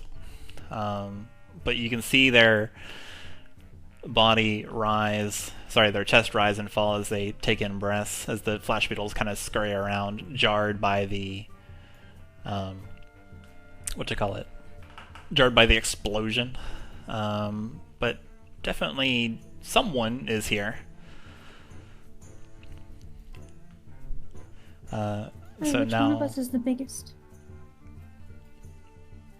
which one of you is the biggest? Probably Throg. Well, it's not me. Have at it then. Don't mind if I do. Just You know, decide if things are going to get dangerous. Mina's just going to reach down to the mushrooms and greenery around them and sort of like draw a magic circle. And call me. Come. And like vines and roots come out of the ground and start knitting together, forming a large plant. Swoosh. A plant bursts out of the plant.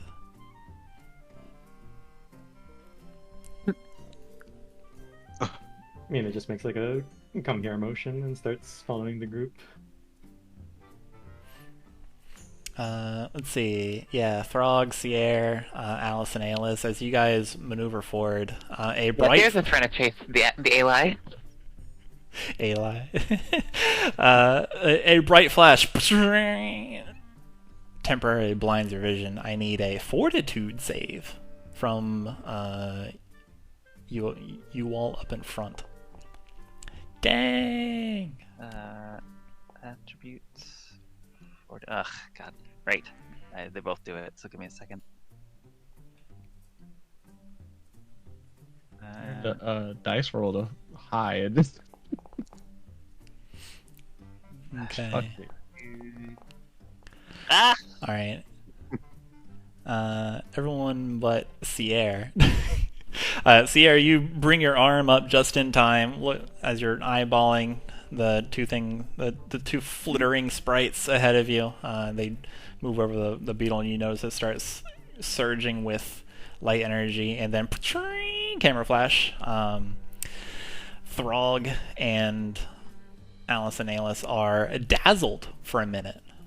Dazzled means your eyes are overstimulated. Or your vision swing, everything, all creatures and objects are concealed from you. And what that means is it requires a flat check to target anything for the next 1 minute.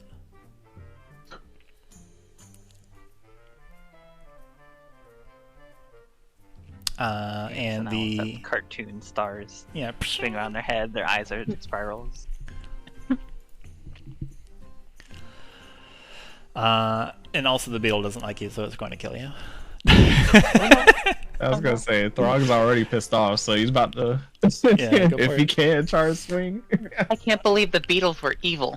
The beetle is merely scared, but Throg is attacking it. So yeah, let's go ahead and roll initiative. But before we roll initiative, we need to know how. What were you doing before this camera flash? Were you avoiding notice? Sprinting into a cave. Were you sprinting into a cave? Were you Sprinting into a cave? were you avoiding notice? Were you messing with the plants? Were you trying to think? Were you casting a spell? Pocketing some mushrooms. Okay. If anything, how big did you say the beetle was? It's like as big as a dog. I mean, if anything, Throg will probably because he's still holding the scythe, so he probably just try and push it out the way.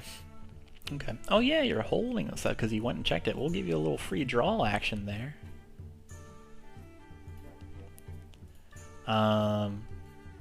But the Throg, as you charge in here, what I'm trying to say, Throg, as you charge in here, all the beetles are properly spooked, and they all do what any kind of animal feeling cornered does. They try to defend themselves. Also, this is the tiny dude, not the tiny dude, the sleeping dude. So everybody rolls perception. Just because there's nothing else. You can change what you roll for initiative based on what you were doing. So if you were avoiding notice, you could roll stealth. If you were let's see. Yeah, that's like the big perception. thing. Yeah. Oh, it's there. Okay, not in the same position as all the rest of the skills. All right. Yeah, and then the initiative roll is on your main character sheet on the left, where it says initiative, and it has a little drop down. Let's see. Let's go to fight stuff.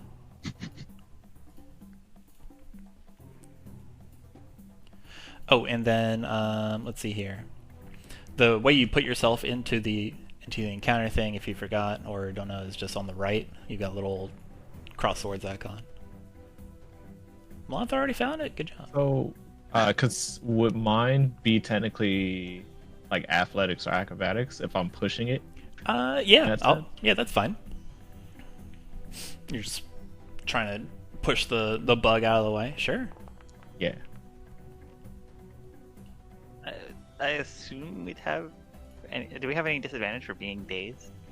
Nope, not at this time. Oh, okay.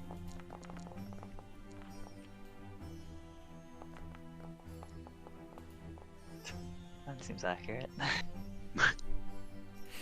Okay. Are we missing anybody? Sierre.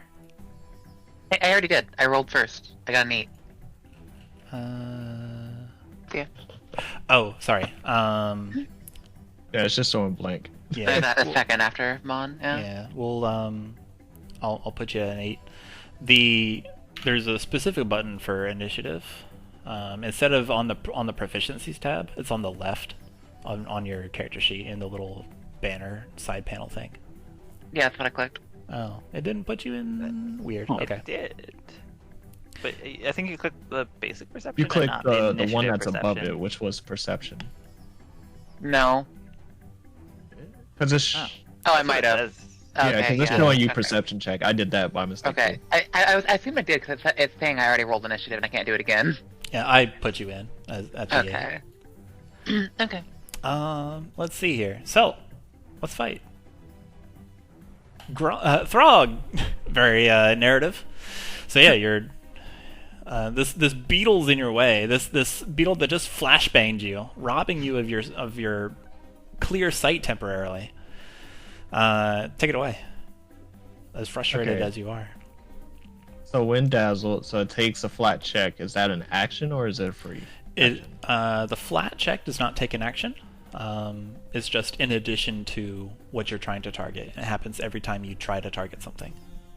Okay. So you know that there's 5 beetles that are skittering around, trying to defend themselves, and you know that there is a sleeping person just flat on their back next to a fallen over chair near you. Further down the cave, you can see where they are, but they are currently asleep. Okay. Well, considering that Throg is pissed, he got flashbanged by the one he's just trying to move out the way. So he's gonna try and see it after being dazzled. And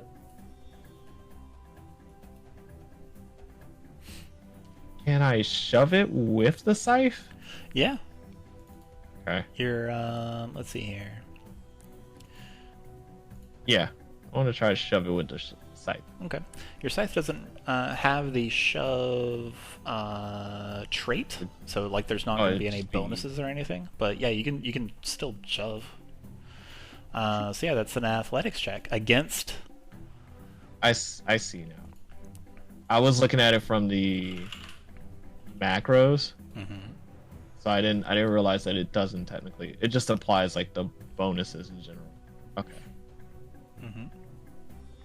Yeah, so you can target it and then do a shove. I think it automatically does the flat check.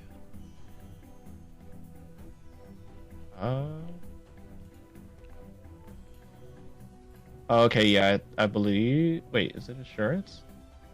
No.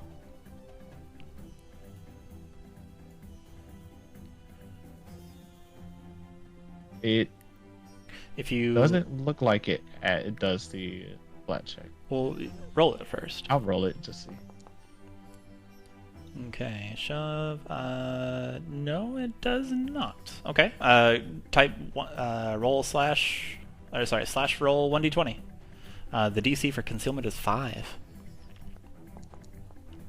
Yeah, so you successfully target it, and then the shove is an athletics check against their. Dun dun dun dun dun. Oh my goodness, what is it?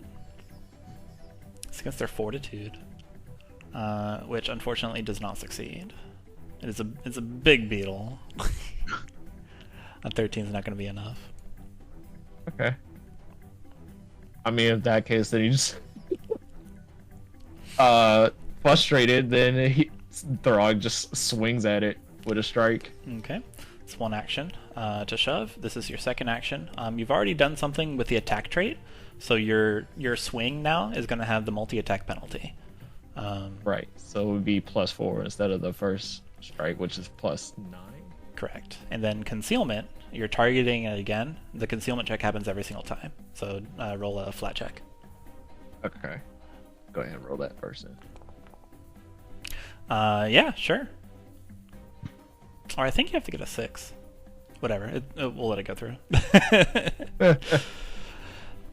A 20 hits! Go and roll damage. Throg is mad. He just swings straight right through it. He's like, Cool, you have dang beetle, get out of here. one more action. You cleave it pretty good. Like its wings are suddenly lopped off and spiraling around like the just gently floating in the spiral motion to the ground. It's bleeding that gross like yellow bioluminescent bug juice.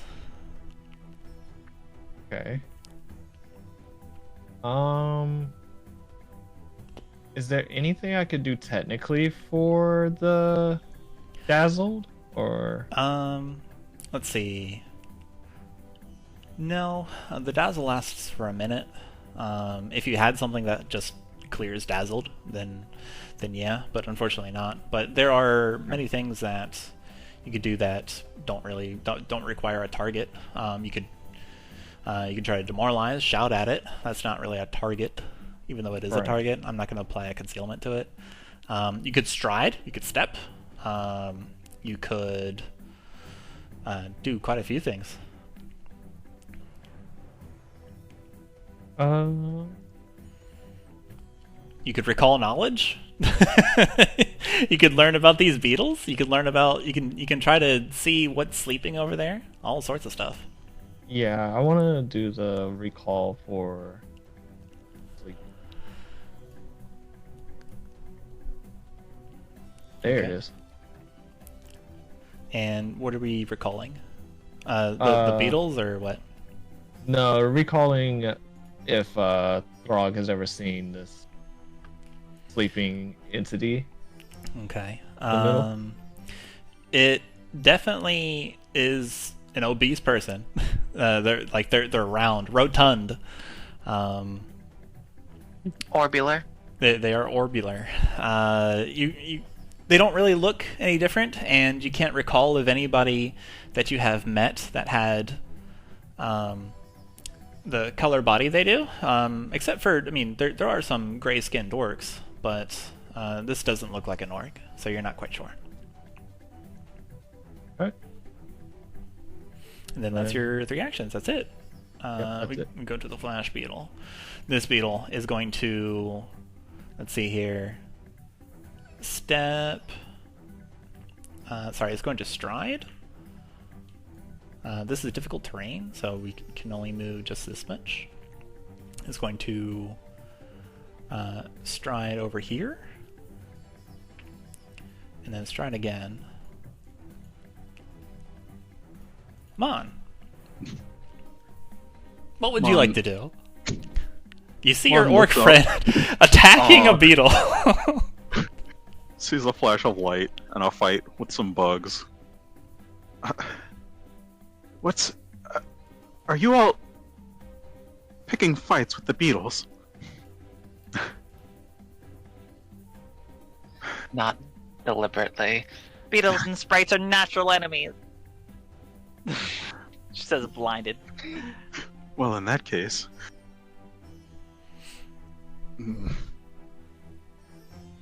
She'll point at the nearest beetle, and some, leafy energy will emanate from one of her sleeves, and start crawling toward it. Okay. And we're gonna shoot that beetle. Do it. Don't forget you guys can target it with the attack roll, and it'll automatically... Oh, right. It'll automatically tell you if it hits or misses. That's a hit. That's a critical hit. Do you know why? Right. Because you exceeded its AC by 10! Pathfinder, everybody. Roll critical damage. Have you found your path yet? Mon certainly has. Hold on. Yeah, so we exceeded the AC by 10, so that bumps up the margin of success in other stat. So yeah, critical. You rolled... Okay, double damage. Yeah, critical damage. Here.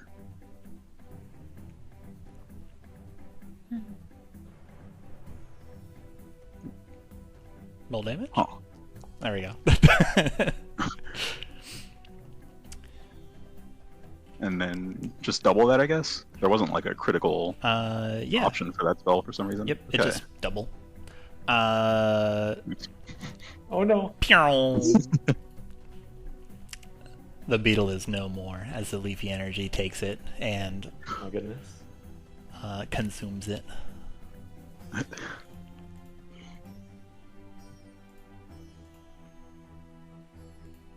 That's my turn. Okay, yeah, stride, phase bolt. Alright, this one is going to run up behind Frog against the wall, and it's gonna bite him with the mandibles. Big pair of chompers. Ain't got nothing on Throg. 21. Yeah, it does. I might have a little bit on Throg.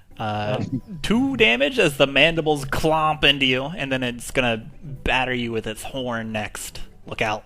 Look out! It's coming! Actually, can I do a reactive strike off of this?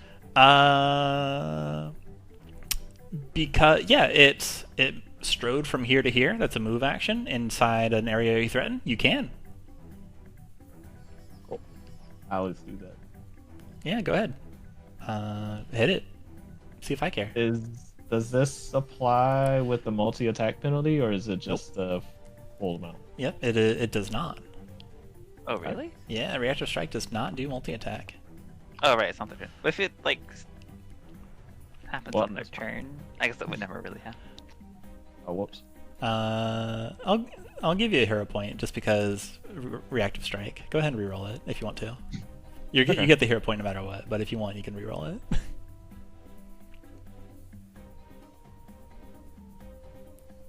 Okay. Yeah. A 22 does hit. I did see where it's set. So just a quick question beforehand, because I saw where it had like you can use the hero point or reroll or keep the lower and higher. It's always use the new roll. Okay?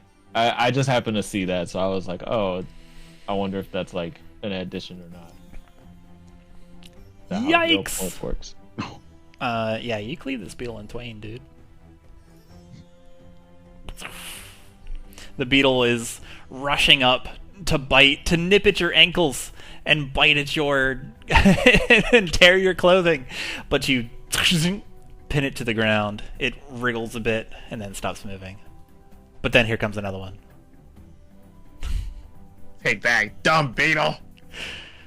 The next dumb beetle comes and takes its place. A 24. Yeah, that hits. And it's going to do it again. That one misses.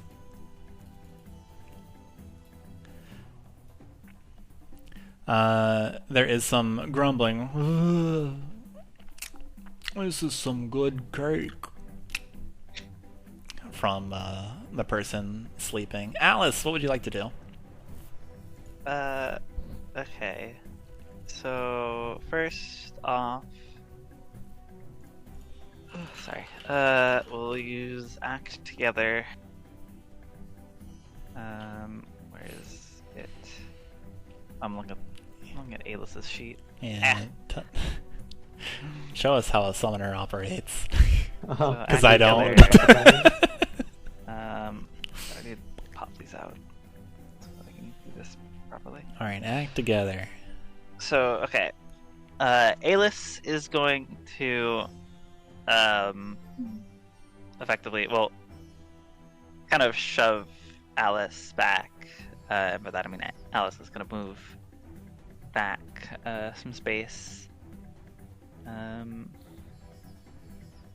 About, a couple. And while that's happening, Alice will say like, "Get back," and Alice will happily oblige. And while that's happening, sort of like, while their hands separate, she will cast. Oh, sorry. What? So, Alice is moving. And then the thing that's being acted together is Alice will use a cantrip, Electric Arc, Cool. at this beetle, and I think it's Control. It's not Control T. That's the new tab. Alt T.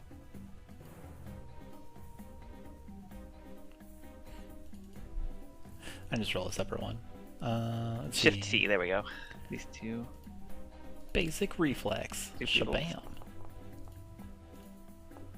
Read. They succeed on the reflex Oh, I need to save. do a DC 15, a DC 5, right? Check for both of them. I see. Yes. No, sorry, just for the one. Really? The first one is a target. Doesn't it leaps from one target to another. Yeah, you don't get to choose the second one. So. No, you do. Okay, yeah, it would be 2 Two. because you Two have 2 targets, targets. yeah. So roll a flat check twice. Just like a button for D20 roll. No. I can get one. Or you can make a macro that's like /roll 1d20. Both of those obviously succeed. Yep. Alright, speaking of Do success... they take any damage? Yeah, on a basic reflex, they take half damage. Okay. They take. So it's the Ouch. same roll. And then, Alice will then use the last remaining action. Sorry, Alice will use the last remaining action to cast Protect Companion. Okay. You extend your aura. So now, Alice has 19 AC. Cool. On Alis, where it says spell effect, protect companion on your card, on your spell card in the chat, can you drag it to them? No. Let me see if I can. Look at that. Cool. It's pretty snazzy. Alright. Yeah, automatically gives their AC. That's nice. That's all actions. That's their turn. Beetle. Stride. Difficult terrain. Stride.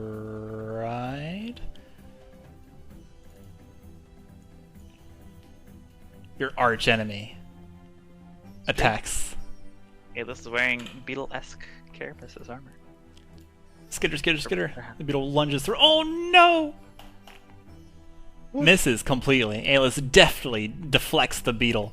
It is this many times its size. The ferocity that Alice grits his teeth as he bashes away the oncoming mandibular attack. Let's see.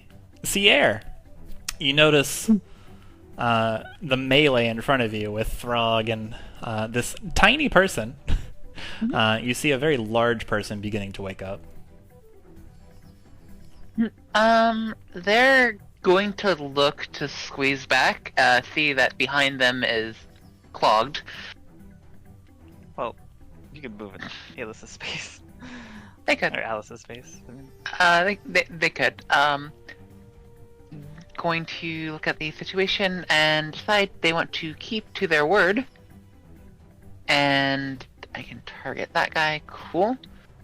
And just attempt to just quick incantation from them and pointing their staff, not leaning on it quite as much, and just a little blast of starlight Blast of starlight. will come forth and miss.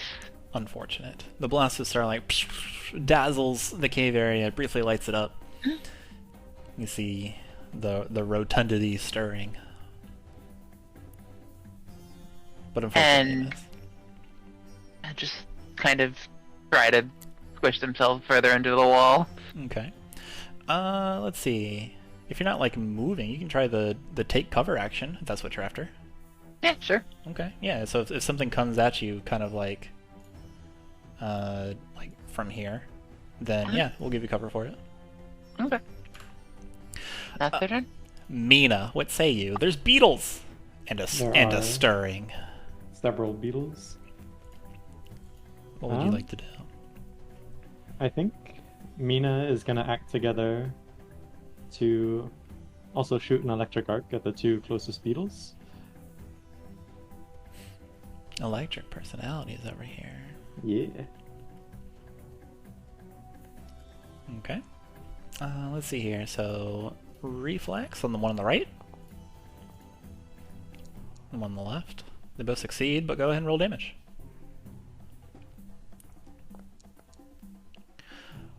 Alright, It's adding up.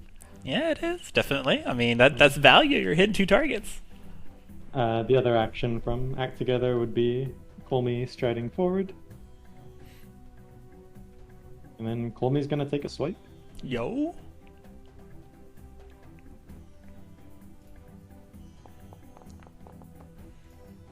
A 13 unfortunately misses. Oh. Alright. That's all your actions, right? Yes, it is. Which brings us to Melantha. Melantha You have seen your allies charge forward noisily into this cave, making all sorts of ruckus. The beetles are attacking back, fearing that they are themselves in danger. There's been divine lights whizzing everywhere. There's a giant plant attacking the beetles. What would you like to do? I have, since everyone else's summon was out, I just put yours out too. So it's already summoned. I tried to warn everyone about the beetles, but things happen. I accidentally casted something while I was trying to read it, so I don't know if that counts. No, it doesn't. Okay, I'm just gonna try to assist them and try to get them out of here. That way that my little guy doesn't have to take anyone today. So I'm just gonna try to make him hit something. Okay. So I think that's the other summoners. Can you help us? Is that act together? Yeah, that's the act together is you do 2 different actions at the same time. Yeah. Okay. But one of them can only ever be one action. Alright, so how do we get Verity up there? They would have to stride, I think, or unless they have a ranged attack. I'm not sure. I'm not really sure how the other summons work. I don't know what Psychopomp Yeah. has. Let's see. Do you already know what you would like to do, Malantha? No. Okay. Sorry, I know that I tried to pick the spell type that they do, like the damage, and I believe I picked Sonic. Okay. So when they hit something, they will do Sonic type damage, but I think they only have melee attacks at the moment. So I think the play is act together, which gives you a move, gives you a stride on Verity, and then you would want to do a strike, or you yourself can cast a spell. Okay, sorry, I'm just looking for all the things here.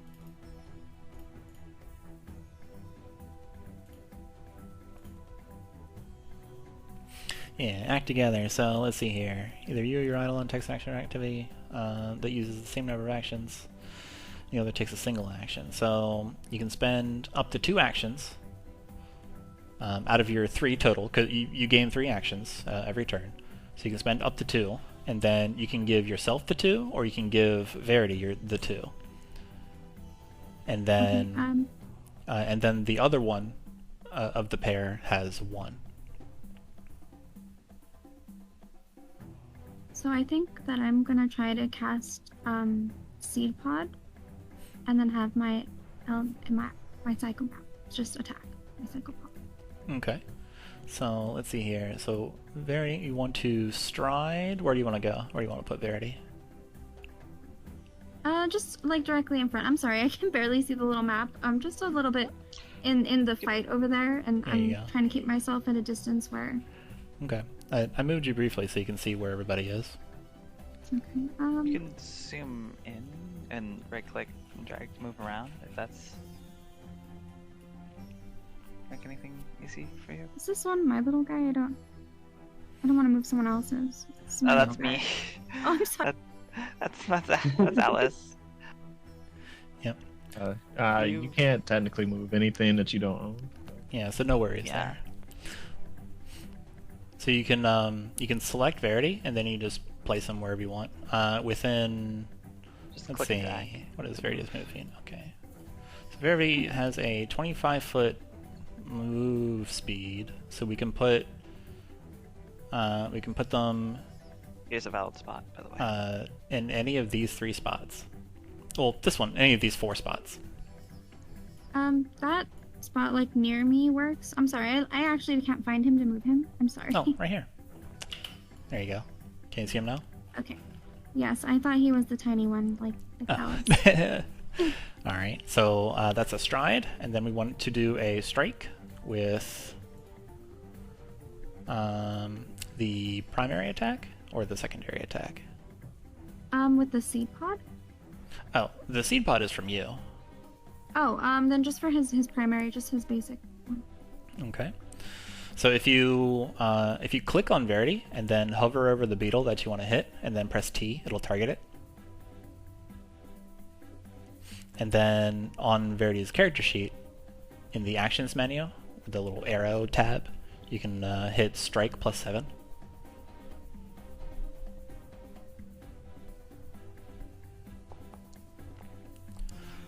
And 18's a hit. Nice. So then in the chat, you can click on the damage button and it'll roll damage for you.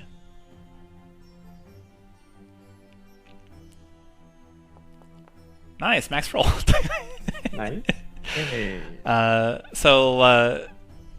Tell us, describe to us how Verity swoops in and rips apart this beetle, because that is enough damage to defeat it. So, seeing you guys blinded, my Verity knew something had to be done. So he went to the beetle that was causing the most issues in our little small group, and he tore it apart. That way you guys hopefully wouldn't take any fatal hit. Just kind of like went in with his little talons and just kind of ripped it in half. Nice. The wings and the carapace of the beetle going everywhere. And then, let's see, I think you were like here, and then you see another beetle that you could cast seed pod on. And then I think that's what you wanted to do, right? Yes. Okay. So same thing, except with the seed pod from your character sheet.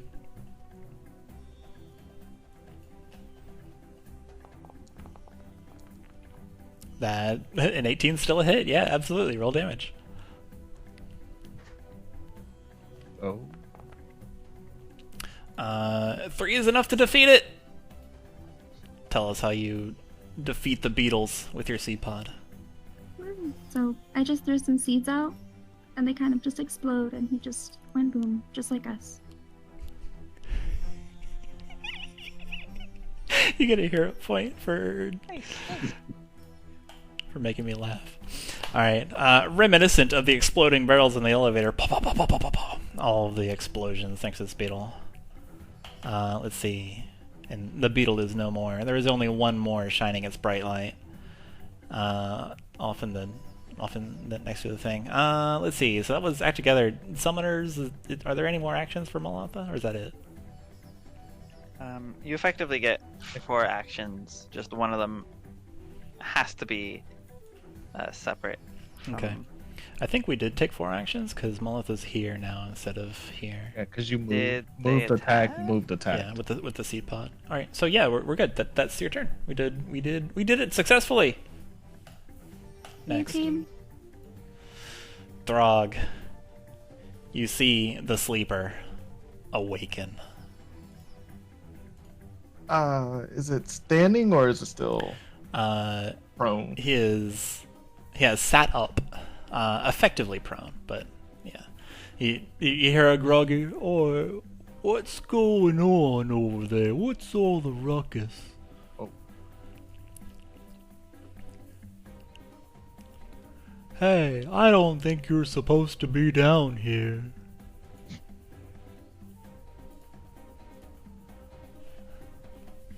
It's not like we're by invitation. Besides, you could take a little break. On back to sleep.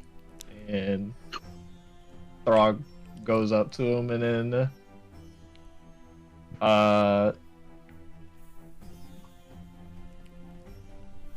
already took a break.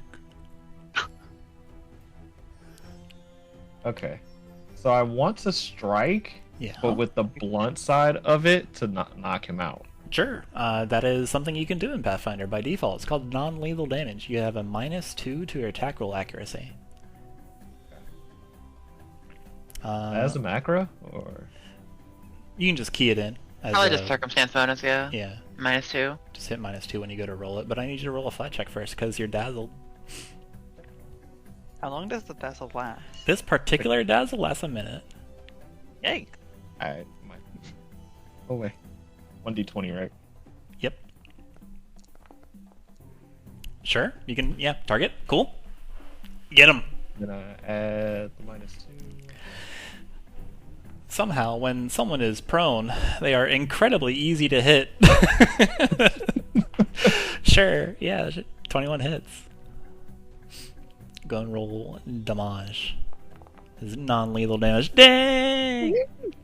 You clock this dude on the head. Oh, that hurt. In the dim light, you can see... in the light given off by the flash beetles and also by your sprite companions, you can see that he doesn't look like a regular dude. He looks a little strange. His teeth are kind of like nusky and big. He's got like this upturned pug nose. Something's not right. Yeah, one more action. Reposition is disengage, correct? Step is disengage. Yeah. Yep, and that lets you move 5 feet in any direction. So then, what is reposition? Reposition is you can move somebody else 5 feet. Oh. Okay. Or if you critically succeed, you can move them 10 feet. Can you fail reposition? Yep, they can move you. If you reposition an ally, how does that? You can choose. You can choose. That's fine. Okay. Yeah, I'll just step back. Okay. If anything. Yeah, seeing how this dude looks, yeah, you take a wary step back and eye him. Spots in your eye, spots in your vision. Speaking of spots, this flash beetle comes flying at you. Neural Mach speed. And he's gonna get swiped at. No! Says the beetle. It sees its doom coming as soon as it made its choice. It's like, I was waiting on you. 19 hits.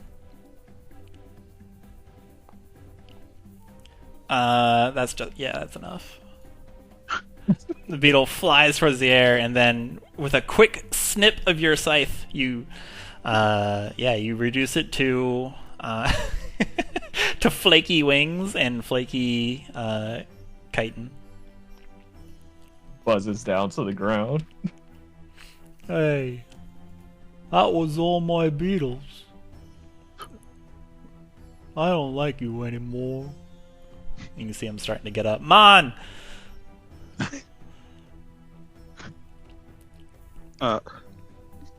Mon is going to push away further into the cave.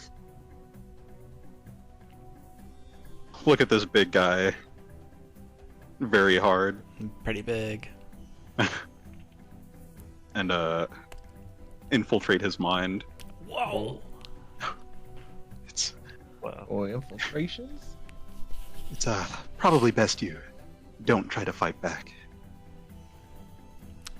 Let's do a will save. I don't think he has to make one unless he does try to fight back. Oh, we're fighting. That's going to be on the strike action if he chooses to take it. Okay. Okay. So choose. Okay. So strike. If he attempts to strike on his next action, 2d6 mental damage. Oh, okay. So I rolled prematurely then. We'll just keep it. Okay. That's a cool ability. Yeah. You can't tell me what to do. He says out loud. Alright, let's see. This person spends an action to stand up.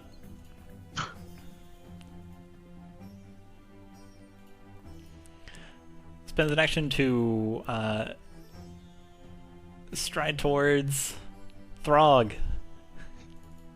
And spends an action... Wait. Okay. And that's it. Alice.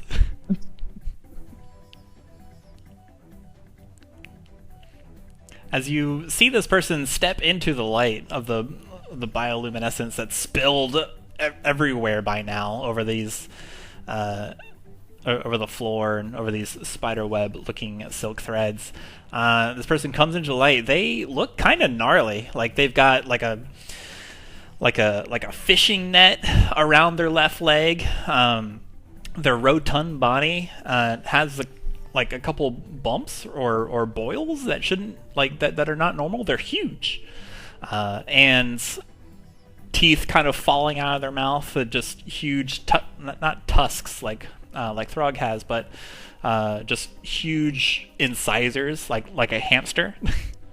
Droopy goblin-looking ears, huge upturned nose, and as they take a menacing, floppy step towards Throg, huge, long claws on each hand and foot. What would you like to do, Alice? All he did was just walk up, though, right? He Yep. didn't actually. Okay. Alis will say to the group, being surrounded by two. Actually, what do y'all summons your eidolons look like? The psychopomp and the plant. Colmy is basically just like a collection of vines, leaves, and all sorts of different plant matter that's sort of like twisted and braided together to make the form of like a mouth, and it's like crawling around on vines.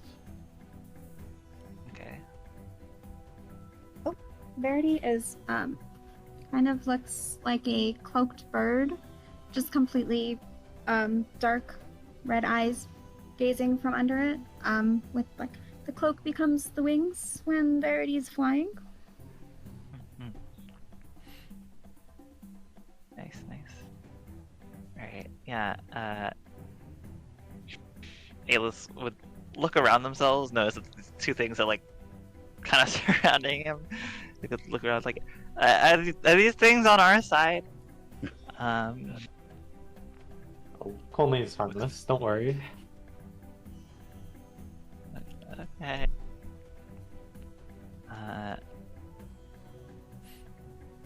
Guess I can. I'll act together for movement. So I'll move Alis right on top of, like right above the bouncer. Okay. Yeah, he looks like a bouncer. Alice will hop on, like, not. Oh wait, no, I can't do that because that mechanically has a meaning. So I was about to say hops on your shoulder, but that mechanically does stuff, so I won't do that. I would just sort of hide behind those legs, I guess. And then Alice will what's the action? It's not intimidate. Demoralize. Demoralize. I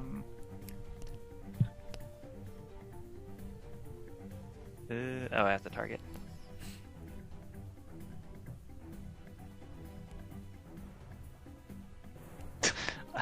I like how in the option for that it's set language and the button to confirm is boo. Yeah, boo. Scaring him.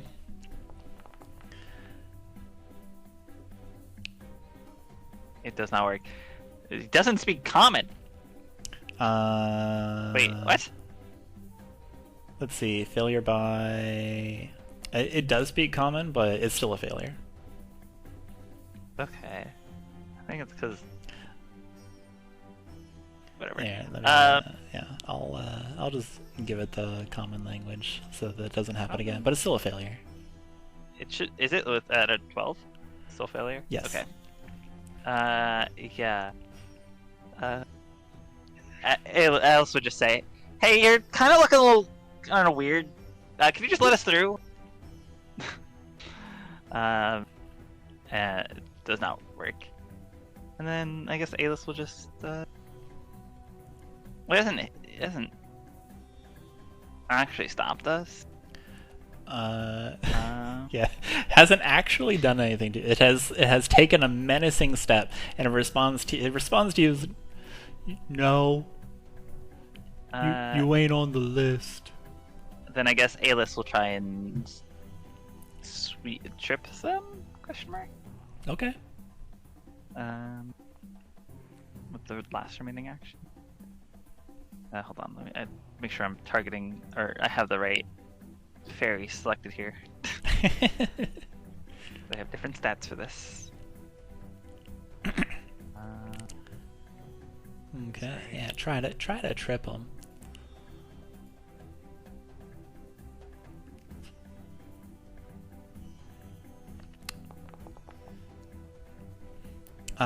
It turns out that trying to send an orb to the ground, an orbular person to the ground is a little bit difficult. It comes up behind. It was just like trying to like yeah. fly, like, or sort of like move around their legs to try and like trip them up. Yeah.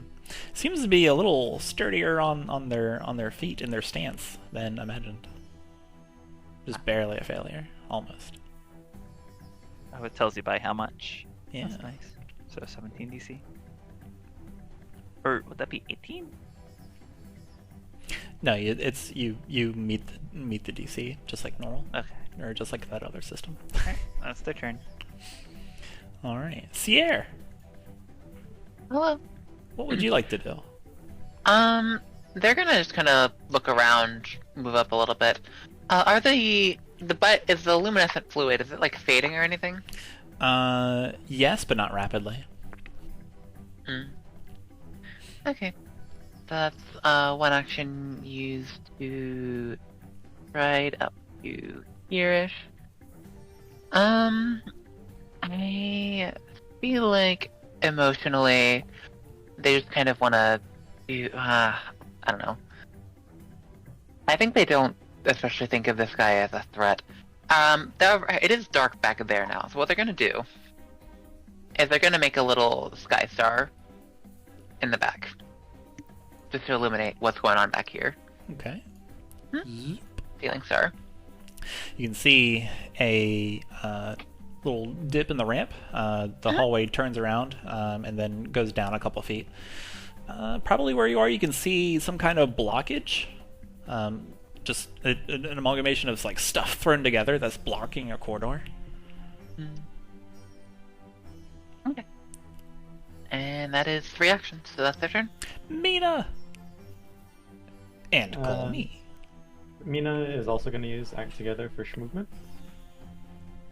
Omoi will go there. And Mina there.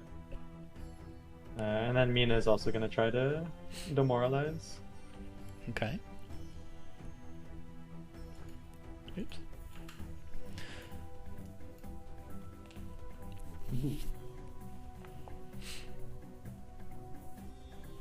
Frightened.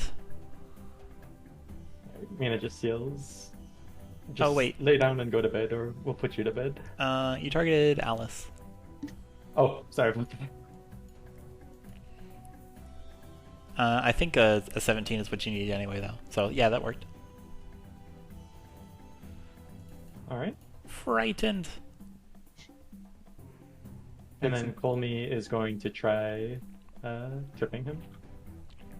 But I just woke up. I don't want to go back to bed. Very sorry, but you have to. Where is Trip?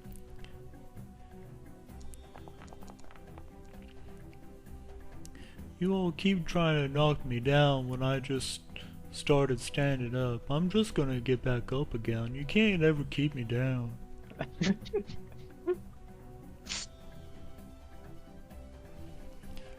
I think I'm gonna have to get rough with you all now. Maybe I'll push you down. See how you like it. You can't come in here. And with the last action, I'm gonna use guidance on Throg. Sick.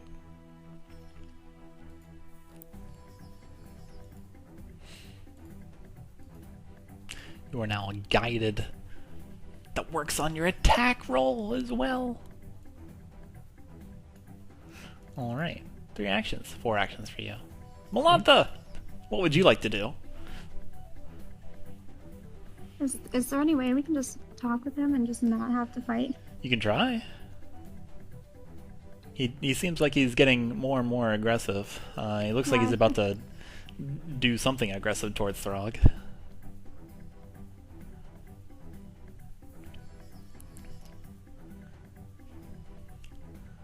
Sorry, I'm trying to think of what to say. Sure. Just to make sure on guidance, it's +1 to my attack roll, and that's it. Yeah. Not just the extra action. You get a +1 status bonus to 1 roll of the die. Okay. If it's an attack roll, perception check, saving throw, or skill check. Cool. So I will say, all of us are just a little worked up right now. We don't want to knock you down anymore. And see how he feels about that. Just, do you want to be friends? Let's see here. There is a thing for trying to talk somebody down. I don't know what it's called. I should have looked that up. Let's see, Pathfinder.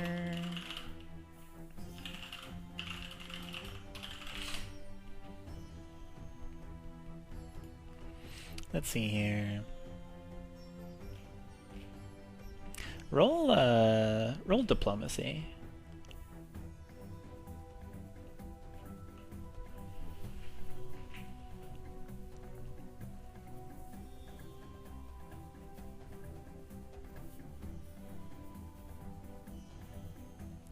Sorry, where is diplomacy? Oh, so on your character sheet, where you have the hand icon as your proficiencies, diplomacy's in there.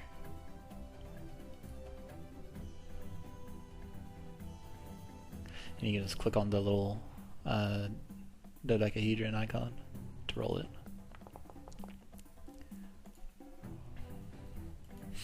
A 3. The creature doesn't seem to take this very well. He's like, you guys keep saying all this stuff. You can't come in here. I'm gonna knock you all down. I can't believe we're fighting Garland Final Fantasy 1. How'd you know my name? Okay, so that was one action for me, right? Or One action, correct. okay. I guess since he doesn't want to do that, I'm gonna send Verity to attack just because I don't, I don't want to get in there. Makes sense. So I think that is that still act together, or can you just command the Eidolon to do something? You can command it to do something. Act together is just once per round. Okay. So we wanna stride Verity up and then hit him a good one. Yeah, we'll just I'm sorry, I'm trying to figure out which one's mine, so I found it and I'm gonna move it. Okay. Are you on do you have a keyboard? If you're on a computer, Yes. you can press tab and it will rotate you through your tokens. If you just press Oh, tab. I never did that. Thank you. That's so helpful. Yep. No problem.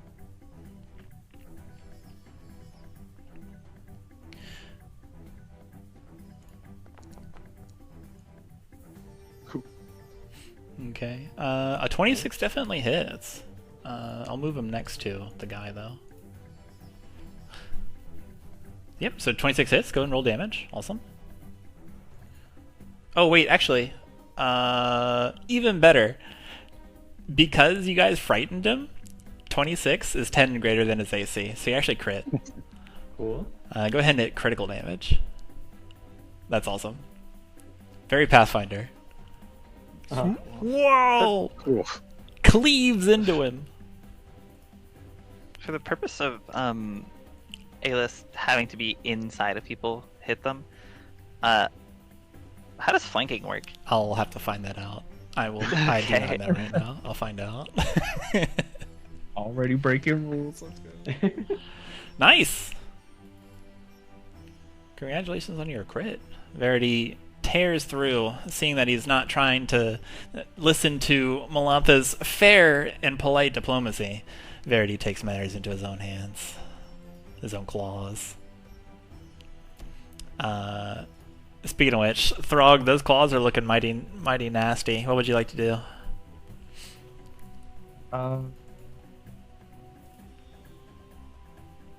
Yeah, Throg is already halfway into it, so he's just like, all right, well, you won't be nice with us, and I'll just go ahead and have to knock you out. Let me go ahead and roll. I've been nothing but noise.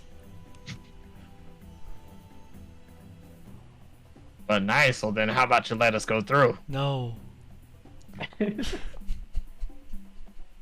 14 does not hit. No, it's just Oh, the... sorry. just Yeah, the battle. 14 succeeds on the flat check. Correct. So then Throg is going to get his momentum ready. Whoa, you're exacting. And he's going to, instead of being non-lethal, he's swinging full force. Dang, murderers. What? Oh yeah, I didn't actually target him. 12 does not hit. Okay. Does the second? 19 does though. 8 damage. That hurts. That hurts. Wouldn't there be multi-attack and penalty involved? Exacting strike. Circumvents it. I see. All right. Is that 2? That's 2. Well, no, that's technically 3 because his acting strike is. Exacting strike is an action technically. exacting strike. Is a strike. So, yeah. So you have one more action. Oh, okay. I actually thought the icon itself was the action performing it. Yeah, Okay, you're using one action to do what it says, and then it just has you make a strike as part of it. Okay.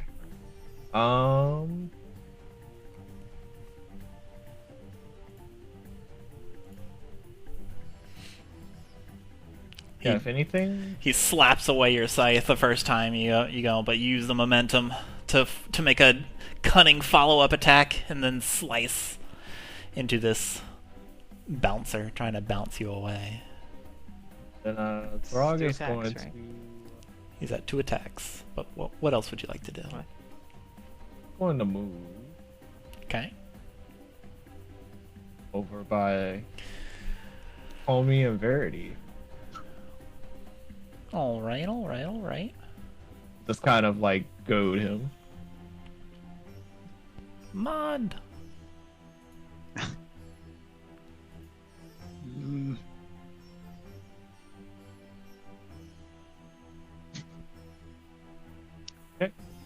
Let's see.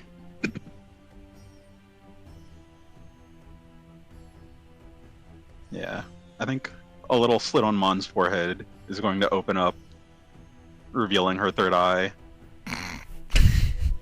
Something casual. And she'll start glowing with a pinkish purple energy. Hovering slightly off the ground, you know, things you do. Mina, like, nervously glancing to the side. She'll look over to Throg, and Throg will hear some words of encouragement. Hold your ground, Throg. You're strong. Certainly stronger than he is. And restore 4 hit points. Cool. And then we're gonna go back to Garland's mind. Yeah, let me change his.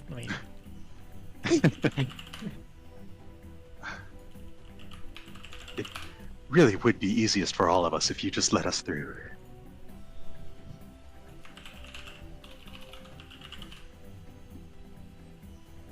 I'm gonna beat you up.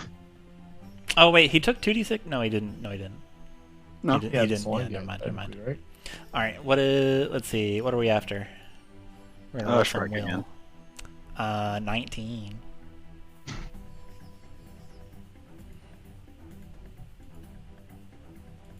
Okay, that's a success. So it doesn't. It's only if it's a failure. No, if does the action, it will take the 2d6. Dang it, I did it And again. That's a basic will save, so it takes. If it is trying to attack, it takes half. Okay. It'll take Yeah, half. it's a of the basic save, so it would be half damage if he does strike. Okay. What if what happens if they do it more than once? If they take like 2 strike actions? Uh, The target is temporarily immune for 1. yeah. Okay. Oh, okay, I okay. guess it would just be one. Is then temporarily immune. I see. Okay. Got it. Dun dun dun dun. Garland has had enough. You can see the rage that he's been bottling up in his demeanor suddenly explode. His claws get longer suddenly, and he thrashes and slashes and attempts to rend Verity in twain with a bunch of frenzied slashes all at once. Oh no! He immediately takes 2d6 damage. Go ahead and roll. Or half of this anyway. Wow, strong roll. Why? And we're gonna make several strikes. We make 3. They don't have multi-attack penalty until afterwards because they're frenzied. Dun, dun, dun. Let's see here. So a critical hit and a regular hit. Let's see here.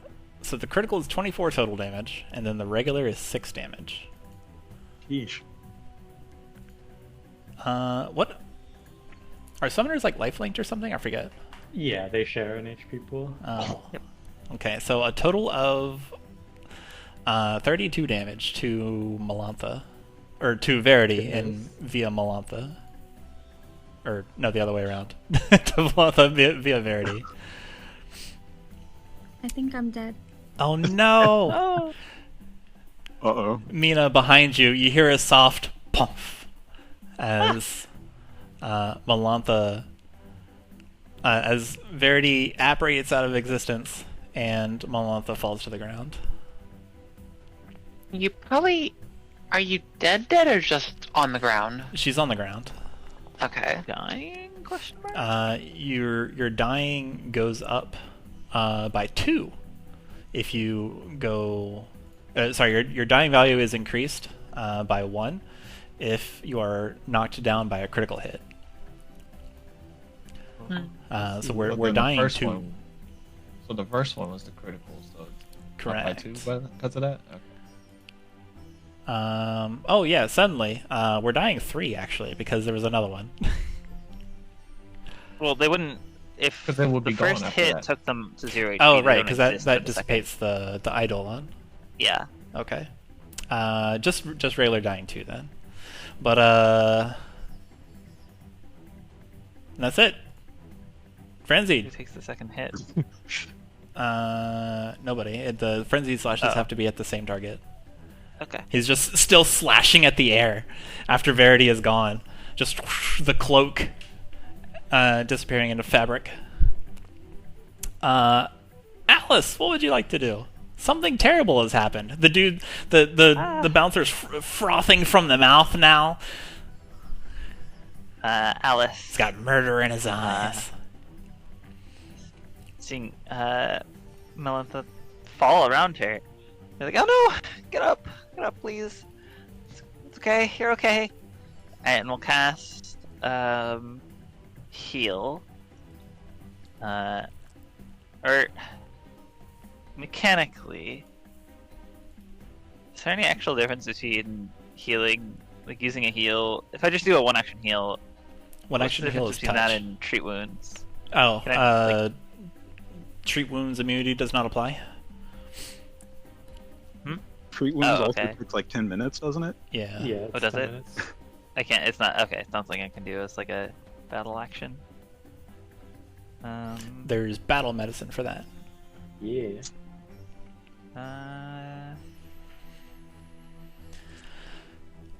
Okay. Is that a feat or something? Yeah. Yeah, it's a skill feat. Okay, so you can't have that level 1. Okay. then I will. Then Alice will heal. We'll do a. Oh, does anyone else need a heal? I will say you're dazzled, so you'll have to roll a flat check to target Melantha. If you do the With two action, range of touch? if you do the 2-action version, and also yes with the range of touch. Really? I'm like on them. It's a target. That's very weird. Okay. Well, that's rules first for you, I guess. And we can change it if we don't like it. But you successfully target her. Yeah. Yep. All right. So that same a similar healing mist, but this time like sort of surrounds Alice as she specifically sort of wills it into Melantha, and you heal.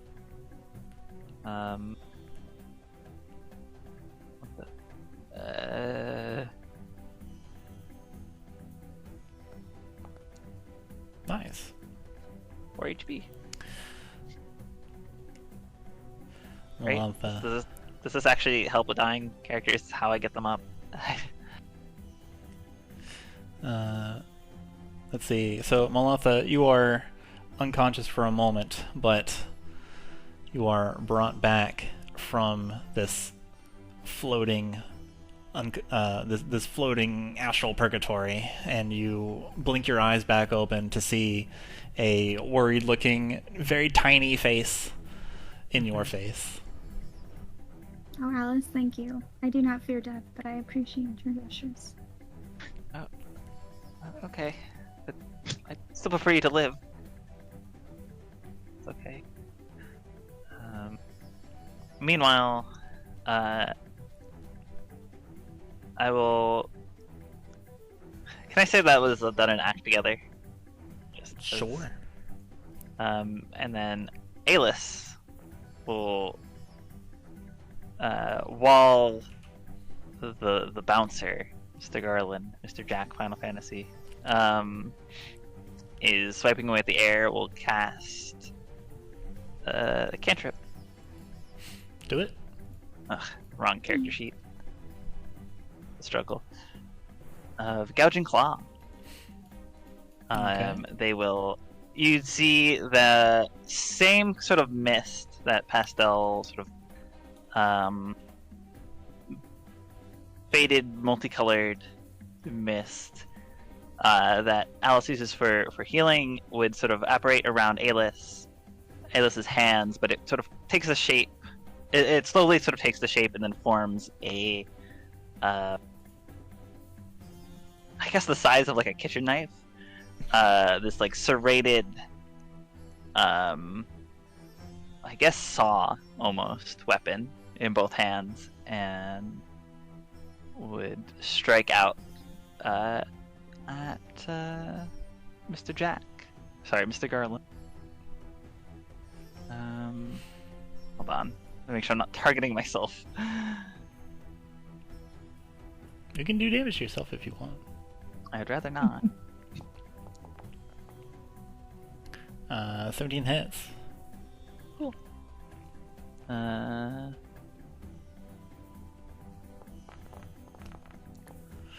5 damage and also a bleed. 2 bleed, yeah. Does the bleed happen instantly or at the start of their turn? It's at the end of their turn. Okay. And then... Wait. Shit, I should have worded this differently. That's okay, though. After that happens, Alice... Guess I have one more action. Jeez, what do I do? Just... I don't know. You could frighten him again with demoralize. You could wait. Who demoralized him? That was Mina.